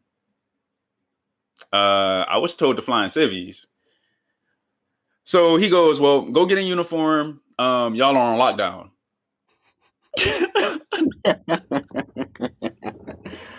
Oh man. I'm like, okay, Oh go get a uniform. No idea why we're on fucking lockdown, but that was my first experience with security forces. I get wow. there, we're on fucking lockdown. Wow. Okay. Damn. Yeah, yeah, man.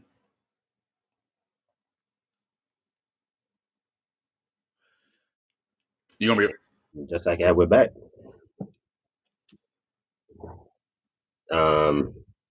I kind of messed up the flow a little bit. Where did we leave off? me getting to tech school and it been on lockdown. Yep. So you're on text when you're on lockdown. What was that? What was that first kind of introduction for you, like at the security forces tech school? Mm, it wasn't very warm, man. Like I pretty much was just on sat flight? Mm-hmm. Just That pretty much on bullshit. that. Yeah, I was just pretty much on that for like 3 weeks, just waiting for fucking class. Mm, And that's pretty much it. They just had to pretty much get me into class. That's all I was waiting for. So that shit was easy. It was boring, yeah. but I wasn't feeling security forces. Like I wasn't feeling that shit at all. Yeah. When did it start getting nigga? Huh? Just because you move it don't mean you can't hear it still. You're an idiot, man. Hey, your friends ever do some shit and you're like, yo, I don't know half of my friends, man.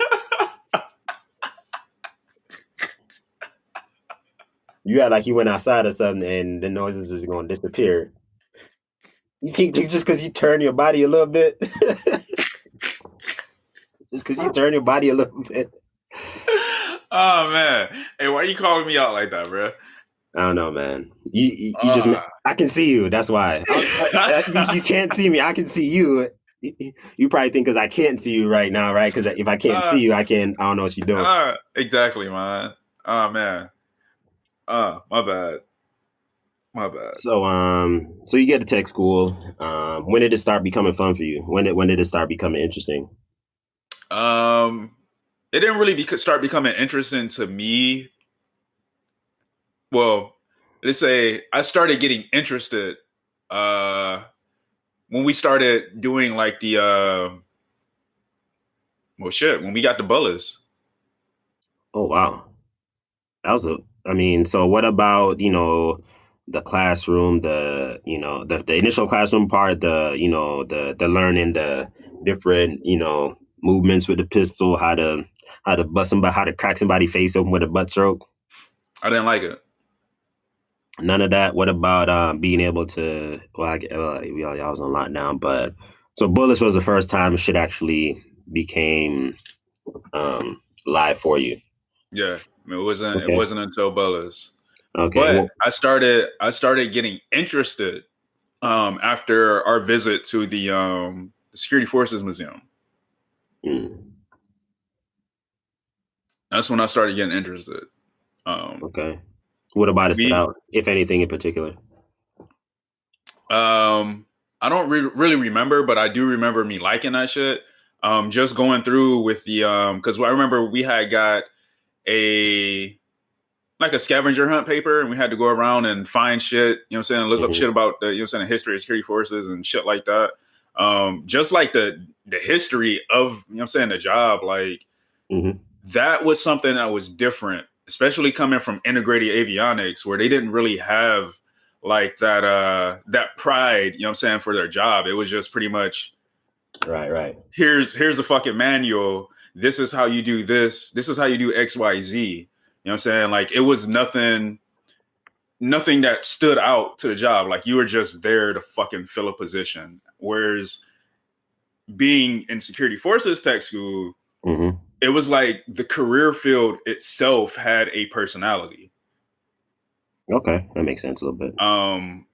So like that's what started, started to rope me in.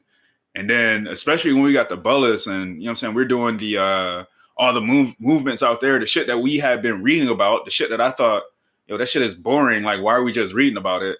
I can't wait to really fucking do it. You know what I'm saying? Like, I was one of those people. Yeah. So like the driving the Humvees, the kicking in the door stuff, the shooting the guns. Yeah. That's the stuff that are the war games type shit. That's what really sold it for you. Right. And it's crazy because like growing up, I was never, I was never really into that shit. You know what I'm saying? Like, yeah. It was like the last shit on my mind. Like, yo, I don't want to kick in no fucking doors or go paintballing. Yeah. I'm not about to do that shit or go hunting. I'm not about to do that shit, man. Like, yeah, that's some shit for them other people. But the Whiskey Bravos, that right. wasn't. Yeah, that was never really a thing. Right. I can feel that. But after, doing all the classwork in security forces, and then, just reading about all this shit, like, okay, yeah, that might be cool, but I don't really want to do it. But when I was actually there, actually exposed to it, it was like, yo, like, this shit is actually pretty fucking fun. You know what I'm saying? So that's when I really took a liking to the job. Just not all the bullshit that came along with it. Okay, fair enough. Anything crazy happen in tech school? Anything in particular like that stood out for you while I was in tech school? Was it just like another? What about like, for example, right?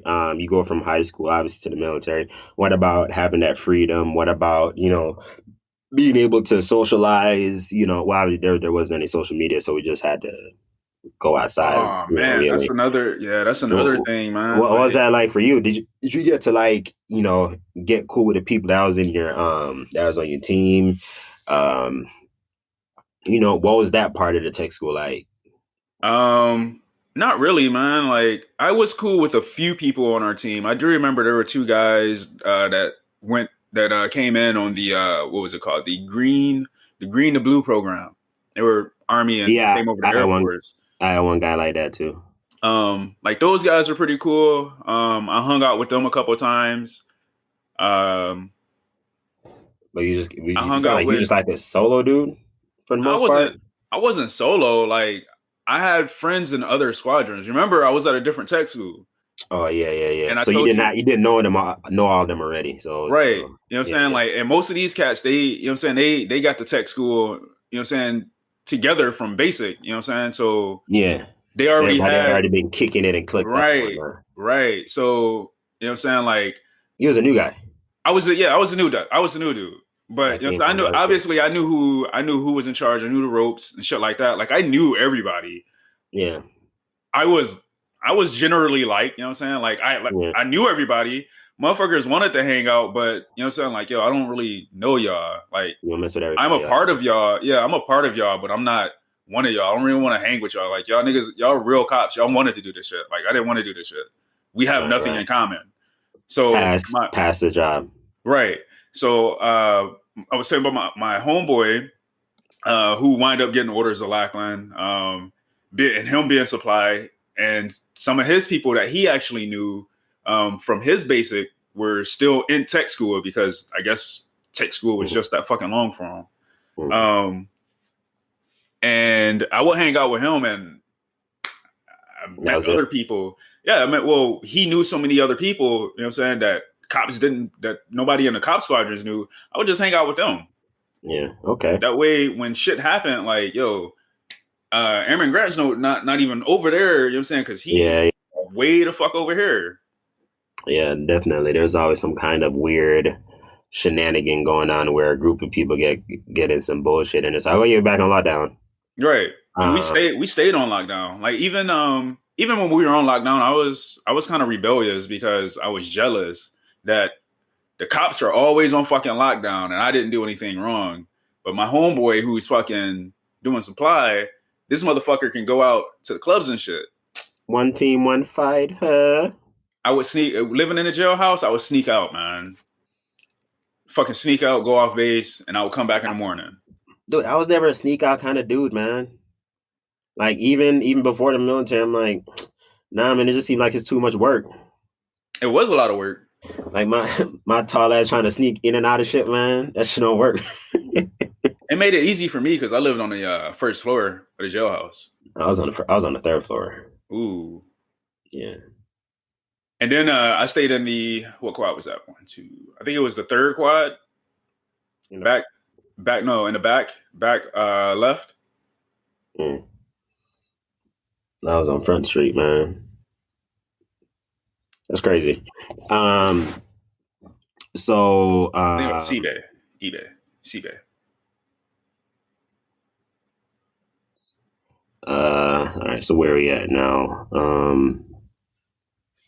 So you got Bullis, y'all are getting that doing that war game shit, doing that, you busting your guns in the wood, you busting blanks in the woods, you're building that brotherhood. What does that feel like, man? Because I asked you, I think last podcast was that transition, right, from being just a kid in Cleveland, now you're in the Air Force playing war games, right? That's a big change, man. Did you ever like really stop to get a chance to look at it and be like, yo?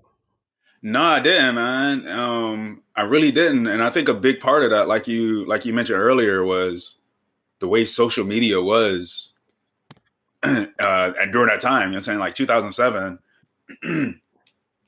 we didn't really have Facebook. We still had MySpace, and that shit was falling off. You know what I'm saying, during that time anyway, and there was just nothing to replace it. But yeah, man, Facebook and like the social media shit, like. Because I didn't have that, I didn't get a chance to really reflect on, I'm doing this. So because I didn't have that tool, no, I really didn't reflect on it. Yeah. So other people kind of use that as their way to kind of, remember those moments, like posting it onto whatever platforms they use. Okay. Right. Yeah, that's like I do have like many of memories from tech school. But the only thing that fucking sucks, I don't have these people. Like I remember faces. I don't remember fucking right. Yeah. You don't remember names, and it's like all these fucking memories. I'm pretty sure some of those people are probably still in the fucking military because I know when I went to Korea, they gotta be. Yeah. When I was in Korea, there was a guy that came into Korea, PCS then, as I was getting ready to go out, and we started talking. And he had, during tech, we called him the Transformer. He transformed a lesbian straight somehow in tech school and got married and the whole nine. But dude wind up coming to the Korea 6 years fucking after we graduated from tech school together. So it's just crazy how small the Air Force is and social media and shit like that. Like I wish I would have had it back then. I wonder what the retention rate for the Air Force is. But anyways, so you're doing your thing in tech school. You're trying to get a hang of it. What was your mindset behind picking bases, right? And what did you know about the actual Air Force at that point? Well, I know I had to pick a new base because let's start out with this because I was originally slated to go to Dover Air Base. I don't know where the hell that's at. But I guess they didn't need security forces. So when I got the chance to pick my orders, they were changed, and I just put all Florida bases. Okay, so you've always been cool going to Florida. Yeah. You know what, man? You do got a lot of Florida man in you. Really? Yeah, man. I think we all do. I think I do too. I just brought it to California with me, man. Like, what I feel like, I don't know, man. It's like living in Florida. Like, you got to know that at some point you might have to beat somebody's ass. Not beat somebody's ass, but you living in Florida, you're gonna be in a situation where you might have to beat somebody's ass, man. Like, I mean, yeah.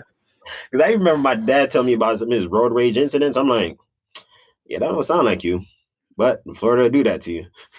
Yeah, this is a while back too. Like, I don't know, it's weird. Living in Florida is definitely different from living in other places. It really is. It really is, man. Especially here in Flobama. Flobama. Yeah, man.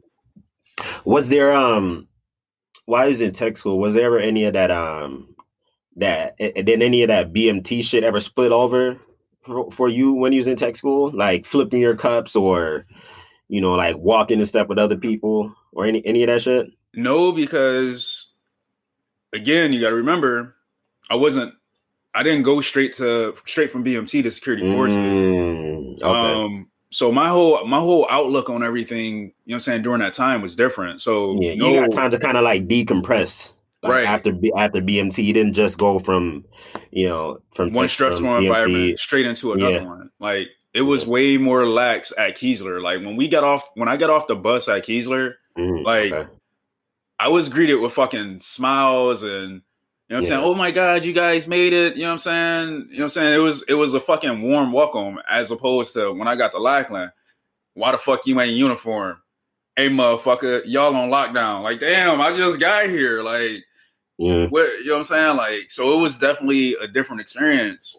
I had a different outlook on it. So I can't, you know what I'm saying? I can't really Yes, yeah. For you, it sounded like security forces tech school for you was like a downgrade, man. It was. Yeah, It was. definitely. Especially lunchtime. There was a trolley that used to come at Keesler. And I'm saying, like, you can get snacks and shit off of it. And you can eat your snacks in fucking class. I was expecting that shit when I got, you know what I'm saying, back to security forces, and it's like, nah, fill your canteen up with water. Still doing that dumb shit. Yeah, man. Like we had two completely different experiences in tech school, man. And what year did you went through tech school in 07? 07, yeah. Okay. Yeah, I went through in 08. Like, first of all, tech school for me was like the most freedom I had in my life at that point. So for me, it was already a plus. I'm like, well, I got two roommates, that's kind of whack. But to me, like everything else was straight. I was like, okay, and after class, I can just go do whatever the fuck I want. I was like, shit, nigga, that's perfect. It's like, sign me up for this shit, right? Yeah. Yeah, go ahead. All right, so tech school at you described you had three roommates and being security. Well, it's three of us total. Yeah. Three total. Three in a room, right? Yeah. At Keesler, there was only two to a room. And our rooms were pretty much like the new dorms that they had built. I think they call it Firehouse now. Yeah. But yeah, our dorms were just like that, only it was two people to a room.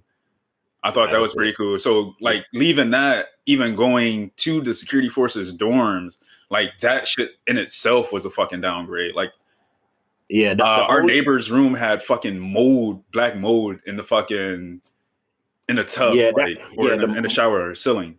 Yeah, the mold was definitely a big thing back then, man. It was like, because I remember the back half of the jailhouse was cordoned off, but like the front half wasn't. If you know what I'm talking about, right?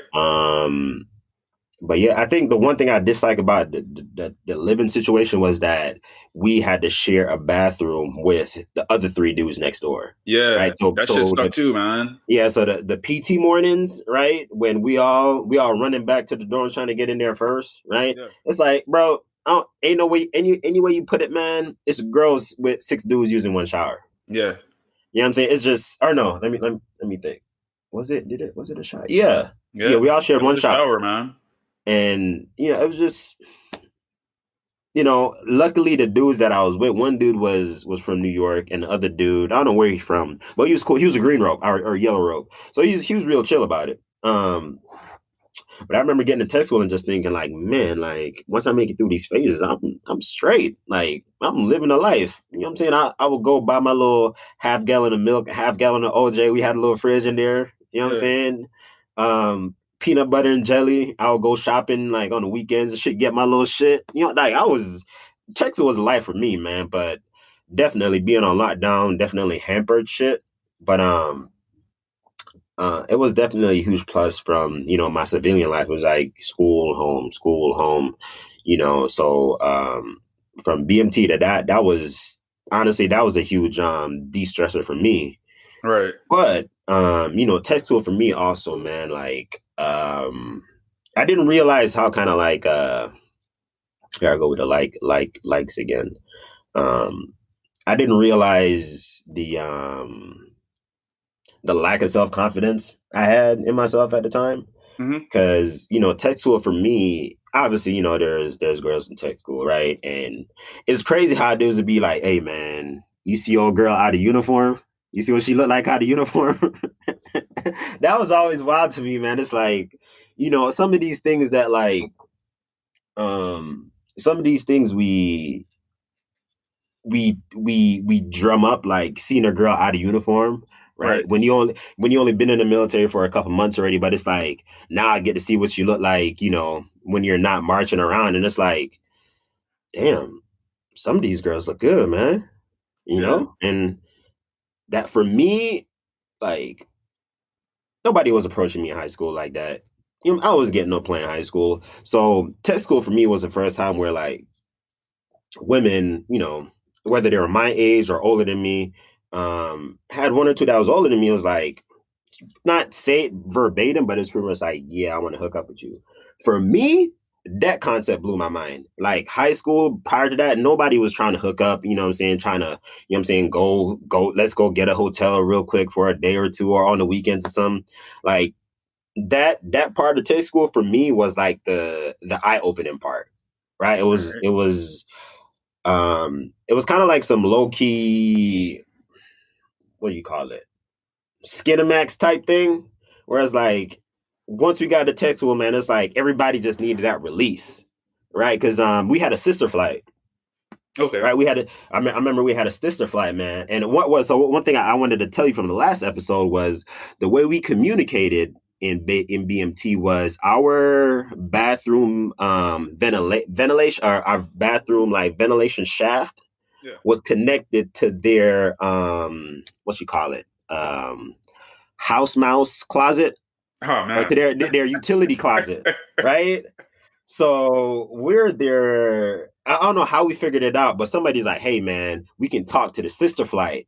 And so what we would do, right? You'd have to stand on the toilet. So one person would be like, "Hey, I want to talk to so and so." So they would go call whoever it was, like, "Hey, so and so want to talk to you." You come up to the window. When y'all get done talking, be like, "Hey, who you want to talk to?" And that dude will go be like, "Hey, so and so want to talk to you." And like the TIs never knew, right? And it Oh was man. wild, man. And I remember just that alone being like, damn, man, we get to talk to some girls, right? So now you got the test code. It's like, man, some of these girls I've been looking at is now, Pretty from our fucking sister fine, flight, man. they text with us now. And you're like, damn, man, it's like, man, I'm trying to see what that, you know what I'm saying? It's like, you say you hear talking yourself up, but Not only that, even in uniform, they look way better because they got time to prepare themselves now. yeah, it was definitely an eye opener for me, man. It was like, Yes. having women approach me and be like, "Hey, I think you're this," or "Hey, I think you're that." Right? To me, I was like, "Yeah, man, I need to take advantage of all of this before it runs out." Because like to me, I was like, no, nobody comes up to Marcel. It's like, "Hey, Marcel, like I think you're cute. I want to." Like nobody was doing that, right? Um, so for me, that was as a bit of an eye opener for me.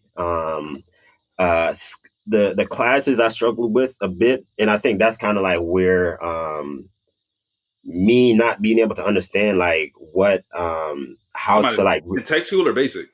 in tech school. Like you struggle to stay awake?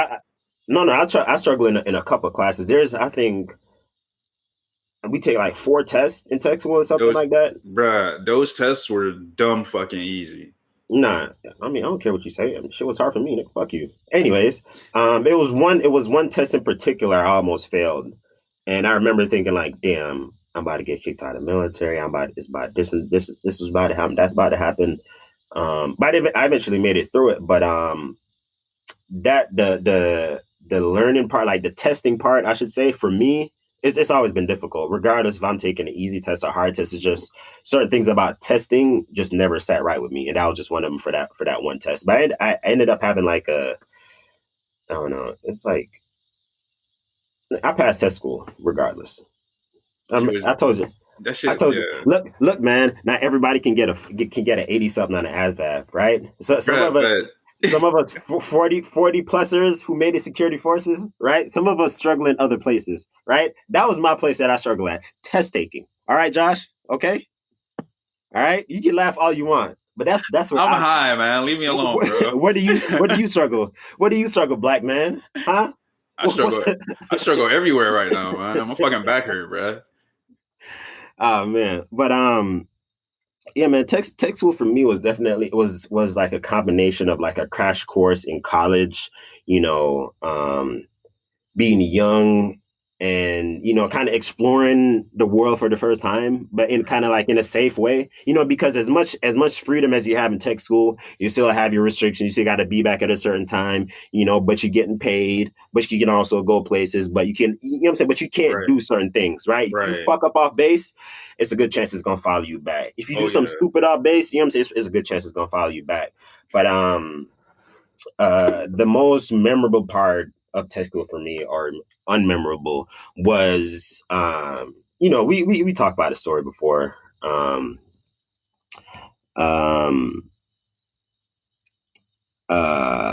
ABU me, club man, or the ABU club? Well, what happened? Well, it was more well, not actually, it wasn't the ABU or the BDU club, but when you in tech school, you out there trying to sniff something out, what I'm saying, trying to find something, and eventually you find it, right? And this one, it comes back to the me not being used to having women approach me. The chick I ended up dating at the time, like, I didn't realize that just as much as I wanted to go out there and do my thing, you know what I'm saying, it's like she had her own thing planned to her. She's like, she knew that she wanted to hook up with me, or how do I phrase that? She had planned on hooking up with me, but I had no clue. Okay. Right. But I'm the dumbass thinking like, yeah, I'm about to, spit this tour and I'm about to sweep her off her feet. When this whole time it's like, nah, nigga, like you ain't even gotta do all that. Yeah, you have no clue what's going on. This not even about you. This not even about you no more.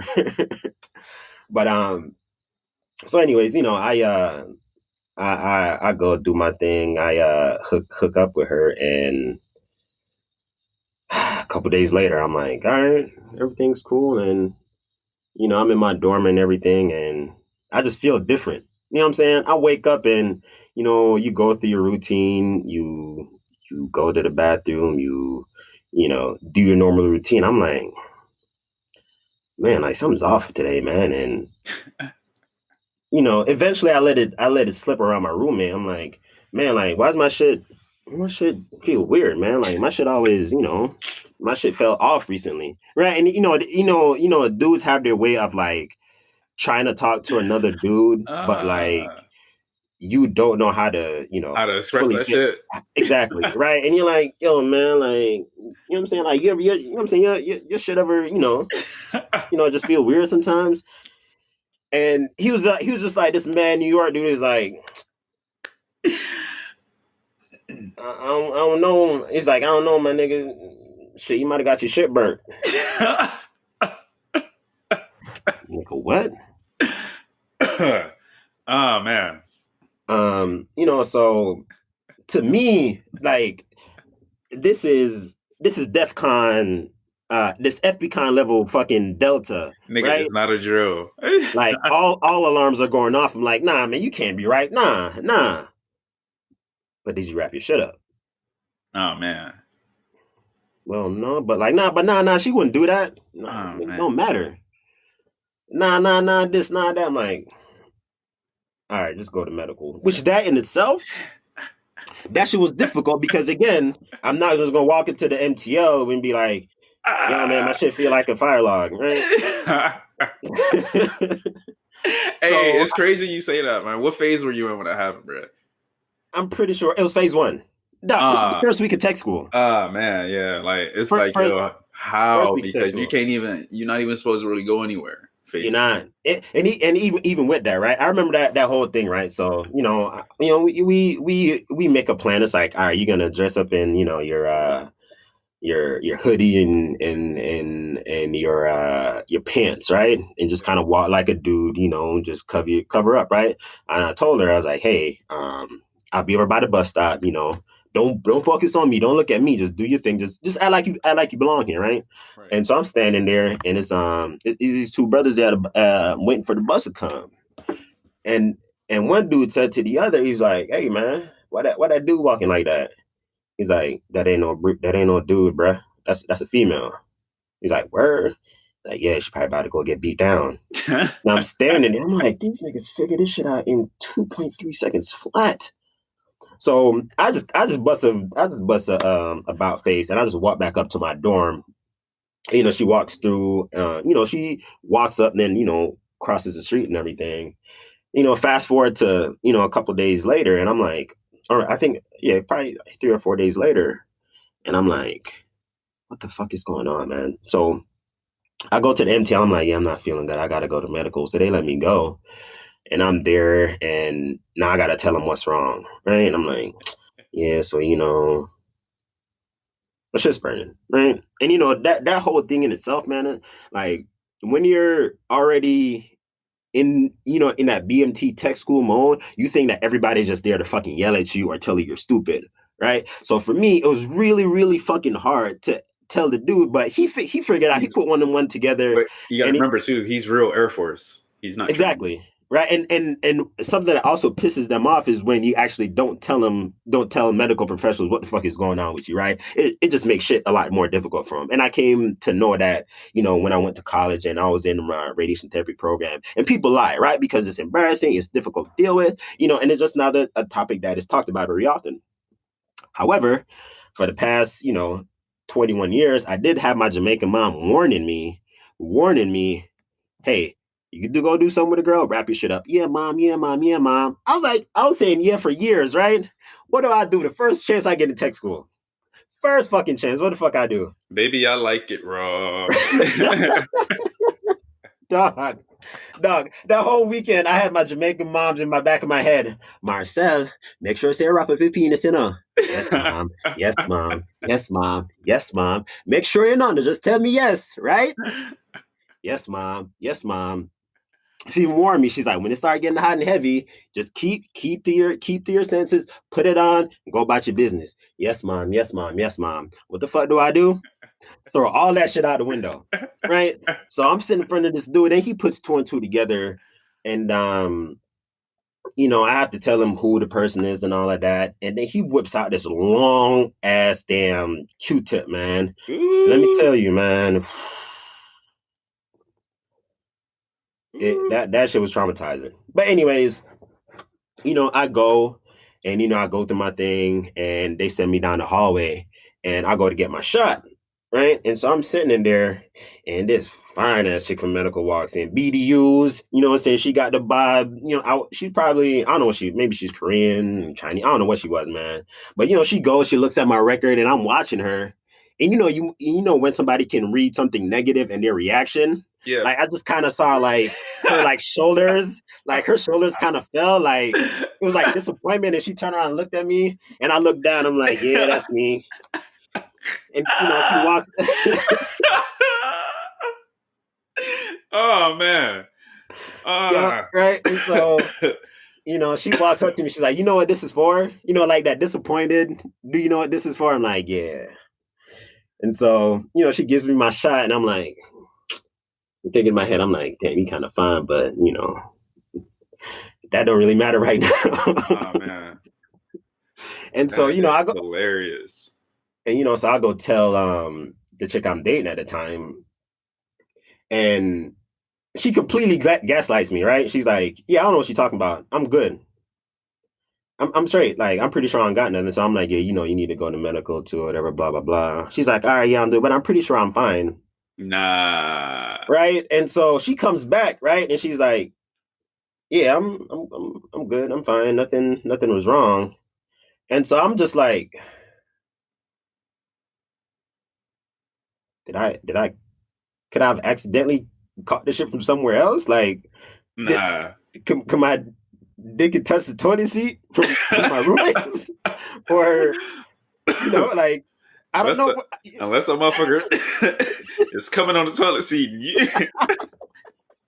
and you singing your dick in it, you ain't gonna get that shit, bro. No, I've never, I understand now what it means to gaslight somebody, but the whole time I'm like, well, maybe it wasn't her. I'm like, well, who the fuck it is it? I was, It was listen. Casper, man.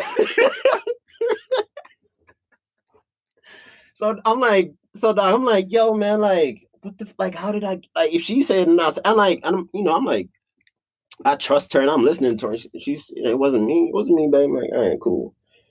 And so I'm like, all right, well, gotta be somewhere else. Turns out, the chick I was dating at the time, she was just running out with a bunch of other dudes. Apparently, she was doing the other dudes too. Oh man, I just wasn't aware. that's foul. That's foul.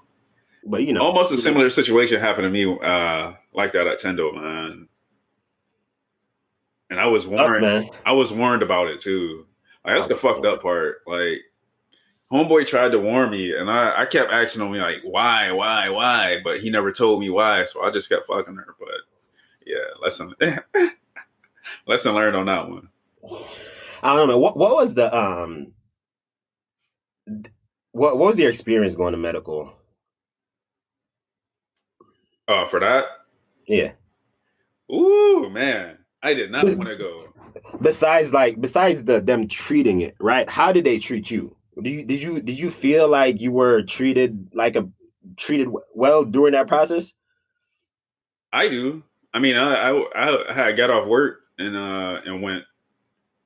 I was at Tendo, so yeah. I mean, like, it was way different because I was already active in the active Air Force. I didn't have to go in tech school. Thank God. Okay, yeah, because I remember one thing that was like that really kind of embarrassed me was like before I got into the room, right? I remember exactly where it was, but like the dude he had walked around the corner. He's like, "Where's that chlamydia dude at?" Oh man. And I'm like, oh, bro, he called you out like that? I was like, yeah, that's me. Come on, man. Let's fucking get this shit over with. Oh, man. So for me, that shit was like a little, Oh man. But what I will say is that it's far, far, far, far, far more common that I ever even initially could have imagined. So fast forward a few years later, we in a regular Air Force and shit. I don't think I mentioned yet, but I'm on the flight line over the Security 3 area, and I remember Security 4 came through, and I think maybe Police 1. Or it could have been one of them nights where, sometimes the security units would all link up like near the tower or some shit. When we know it's a chill night, nobody's coming to fuck with us type thing. And two of them are, the two of them are talking some dope ass nights. So we don't talk about that in another episode. But the two of them are talking, and it just so happens that I'm positioned behind them while they're talking. We were all in a group and everything. And one of them said, "Yeah, man, I remember what happened," but he was like, "Yeah, man, I remember this happened, and this is the first time, I got burnt or whatnot." And I'm like, damn, he's able to just talk about this shit just so openly and freely. I wish I could, right? And then other homeboy is like, "Yeah, man, like, yeah, I remember that shit happened to me too." I'm like, "Oh shit, okay, this shit is a lot more common." And I'm like, these are dudes that's like always getting cheeks, right? I'm like, yeah, all right, so okay, all right, cool. And so they're talking, they're kind of laughing it up. I'm like, well, now that y'all said, I feel a lot more comfortable now being able to talk about it, right? Because it's like, damn, I thought it was just me. And, right. I internalized that shit because I remember reading, hearing about the statistics and hearing about, like seeing the worst case scenario of these photos and, just the stigma that's attached to it. And then to know that, that's you now, it just feels... I felt, like dirty on the inside, you know what I'm saying? And, messing around with somebody and, going through that and telling them, hey, this is what you did to me. And then for them to be like, for them to completely shrug that shit what off. you're talking about. For them to shrug that shit off. Like, that's the foul shit, man. Like, like I said, I experienced that. And that shit wasn't cool at all. And my thing was like, yo, if I did that to somebody else, man, like, I'm pretty sure, and just like gaslit them and just like, yeah, I have no clue what you're talking about. I'm pretty sure that like first sergeant would have gotten involved, or like it wouldn't have ended there. But as a dude, it's like what do you do? Right? Like you can't get angry with him. You can't cuss him out. You know what I'm saying? You can, what I'm saying? Like the shit that you would do, like if it was, obviously you wouldn't want a dude giving you chlamydia. But like, what I'm saying? Let's say a dude does something on that level to disrespect you, right? I'm gonna go to you, I'm gonna beat your ass, right? Obviously, this is female, so it's like you gaslight me and pretending like nothing ever happened. You know what I'm saying? When I gotta go through this like weird, is it I don't know if it even classifies as traumatic. But it's I'm pretty sure it can be, man. I guess it could be, but that kind of experience that way, and then for somebody to be like, yeah, I know what you're talking about. That it stuck with me. It stuck with me for a while. So that definitely. Basically, if the shoe was on the other foot, you'll be like Usher, motherfucker got sued, not disclosing he had bumps broccoli hanging off his damn penis. And the fucked up part? What's that? The fucked up part, man. My homegirl, the chick I was dating and whatnot. I was friends. So the chick that I was dating, me and her homegirl were brother and sister flight. And so after everything goes down, she's like, "Oh yeah, this all was going down." And I was like, "Why you didn't tell me?" But nothing. He just didn't. He just never told me. But we ended up chopping it up a few years later. And what I'm saying, eventually get over the shit. Not me and the ex, but me and my homegirl that was in sister flight. Yeah. And just one of them things where it's like you tie yourself to certain kind of loyalty. Sometimes like, yeah, I'm cool with this person, so whatever you do, what I'm saying, that's between me and you. You know what I'm saying? I never held anything against her. It was just that I remember that situation, that feeling. I knew that it wasn't unique to me, even though it was the first time that happened to me. But it was definitely a situation that was like deeply like troubling at the time. I'm like, this could have easily been anything else, right? And for the rest of your life, you are fucked, right? Easily, right? So I think that was the thing that probably stuck out the most to me. I was like, you just had a life-changing experience that could have completely went south. Yeah. And this is just tech school. This is just tech school, man. But yeah. Sure. Wow. Something else about tech school that really stuck out that I think we'll touch on next episode is the alcohol culture and like the sexual assault briefings that typically follow it. For me personally, I didn't know that if you're consuming alcohol, you male or female, you cannot you can't consent to sex, right? Like all these sexual assault briefing, these topics, like I wasn't privy to any of it, right? So like, especially in the civilian world, man. Like agreed. I think the military really did drive that shit home. Like it does, man. To the point where everybody was at least getting that fucking briefing at least twice a fucking year, because those briefings were held down there every day. It seemed like. I agree, man. And something that always kind of stuck out to me was, well, how comes there are so many movies just based with these dudes trying to get girls drunk and get them to have sex with them? Like, isn't that literally just sexual assault? The movie, yeah. Like like Superbad. They're trying to get girls drunk to fuck them, right? Yeah. And I started thinking to myself, like, yo, I probably need to be a little bit more careful, right? And I even saw one dude go as far as the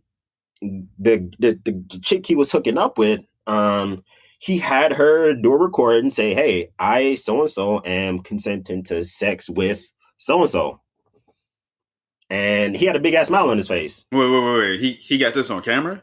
Yeah, he had it on camera recording. And I was like, it's going a little bit extra, but I get it. Right. So the way they put the stories to you of what can happen, right. It's it makes you fearful. But in the back of my head, I was always like, Well, I've never almost sexually assaulted somebody before. I've never, you know what I'm saying? Like I've never been in that situation where I'm like, yeah, I'm doing something I shouldn't be, right? I've never been in that situation with a female counterpart where like I'm making it, you know what I'm saying? It to Making them me, feel it weird should, and shit. yeah, to me, it comes off very easily when somebody's uncomfortable. You see that shit from the get go, Right. right? But when you introduce alcohol and the party and all of that shit, like, hey, some shit you just don't do. But you know, I think for us, man, and the people we mess with, I think we're just kind of like built differently when it comes to that, right? Because a lot of these dudes we see, hey, we'll go party, we're all drunk, and we're all hooking up and all of And they that. turn into like different people. Yeah, and I'm like, yo, that's like I love to drink and do all that, but like the drunk random hookups thing at that point for me, I was like, mm-mm. It's too much. It's just not me. And blacking out and all of that, I was like, nah, man. And I've never, you I'm know not what? I'm not I've I'm never not been cool with one to that. black out. I've never blacked out. I've thrown up a lot, but I've never blacked out. Yeah. I'm thankful for that shit. 'Cause I've seen a couple of guys black out and when shit wasn't nice. They didn't look nice the next day. Yeah. So hey man, we did a nice deep dive into tech school today. We still Are got plenty you to cover. oh man, we do. But I think I'm gonna end it here, man. All Um right. well this is the ending of episode 2 of the Vet Joint Podcast. We covered a lot. Definitely want to hear y'all's feedback on the topics. Let us know. You know, y'all reach out to us last time. Um, yeah, it's I definitely feel a lot more comfortable. You know, definitely share some vulnerabilities. So I hope you're able to, you know, take that backpack back out. You know, we started out, you know, with the crossover in the beginning of the episode, made them think we're not gonna be vulnerable. You know, then you throw me the oop. You know, it's you know that picture with D Wade and LeBron. Oh man. Yeah, I know. I think I know which one you're talking about. Yep, He the threw Gambo. Wade's Yep, throwing. Okay. All right. yep, All right. yep, yeah, man. Hey, stay tuned for episode 3. We don't know what we're gonna talk about just yet, but actually probably be first base vibes. You know, getting to that first installation as a young airman, and Damn, you know, we moving on fast, man. We still ain't done with tech school, bro. oh, you still got more tech school shit to go through. I think there's still a lot on tech school. You sure? Look, man. Think I feel like I've shared enough when I feel like I've shared enough when it comes to tech school. Are you sure? Yeah. Unless there's more stuff you want to talk about. You heard about the fabled Elite Eight? Oh, the Elite. Yeah, man. I forgot all about that. The Elite 8. What is that? Who are they? It's a good question. It might still be a tech school myth. I don't know. But we'll get into it. I don't think it's a myth. This is something I do want to know. Do y'all know the story of the Elite Eight? That's what I want to know. Also unrelated, there's been a whole lot of older white men who like to engage in watching their wives have sex with, you know, young black dudes.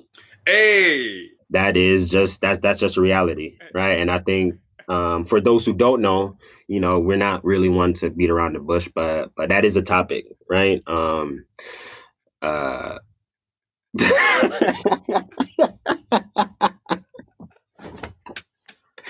It is, man. It is. As much as we don't want to, you know, we try to, again, I don't even know if using the term beat around the bushes. hey, Hey, how do you beat around the bush? I don't know, man. I don't know, bro. But anyway, hey, man. that's another topic we'll hop into, man. It's you know, we're not here to, you know, shame anybody for their, you know, sexual whatever they're into, you know, sexually. However, you know, it is a topic that, you know, has some funny parts to it. But, you know, we'll get into it. We're gonna discuss the topic and see where it goes, man. And yeah. Nah, man. Oh man, shit. Until next time, I'm your host, Josh and Marcel. I just fucked that up. I just called me you. Are you high? I need it. I'm not. I'm not, man. I'm not. I don't know what's going on. This is that part of the podcast where I just like fumble with my words and shit. When you try to be like all official and box it up and make it look nice, I typically just fumble it. Hey, I saw a story, man. What's that? Real quick. Dude needed a heart transplant. Got delivered right on the way to the hospital. Wait. Somebody needed a transplant. The helicopter crashed. The heart made it. They transported the helicopter to the heart to the hospital. And as the doctor is walking away with the heart, he falls, and the heart falls out the goddamn case.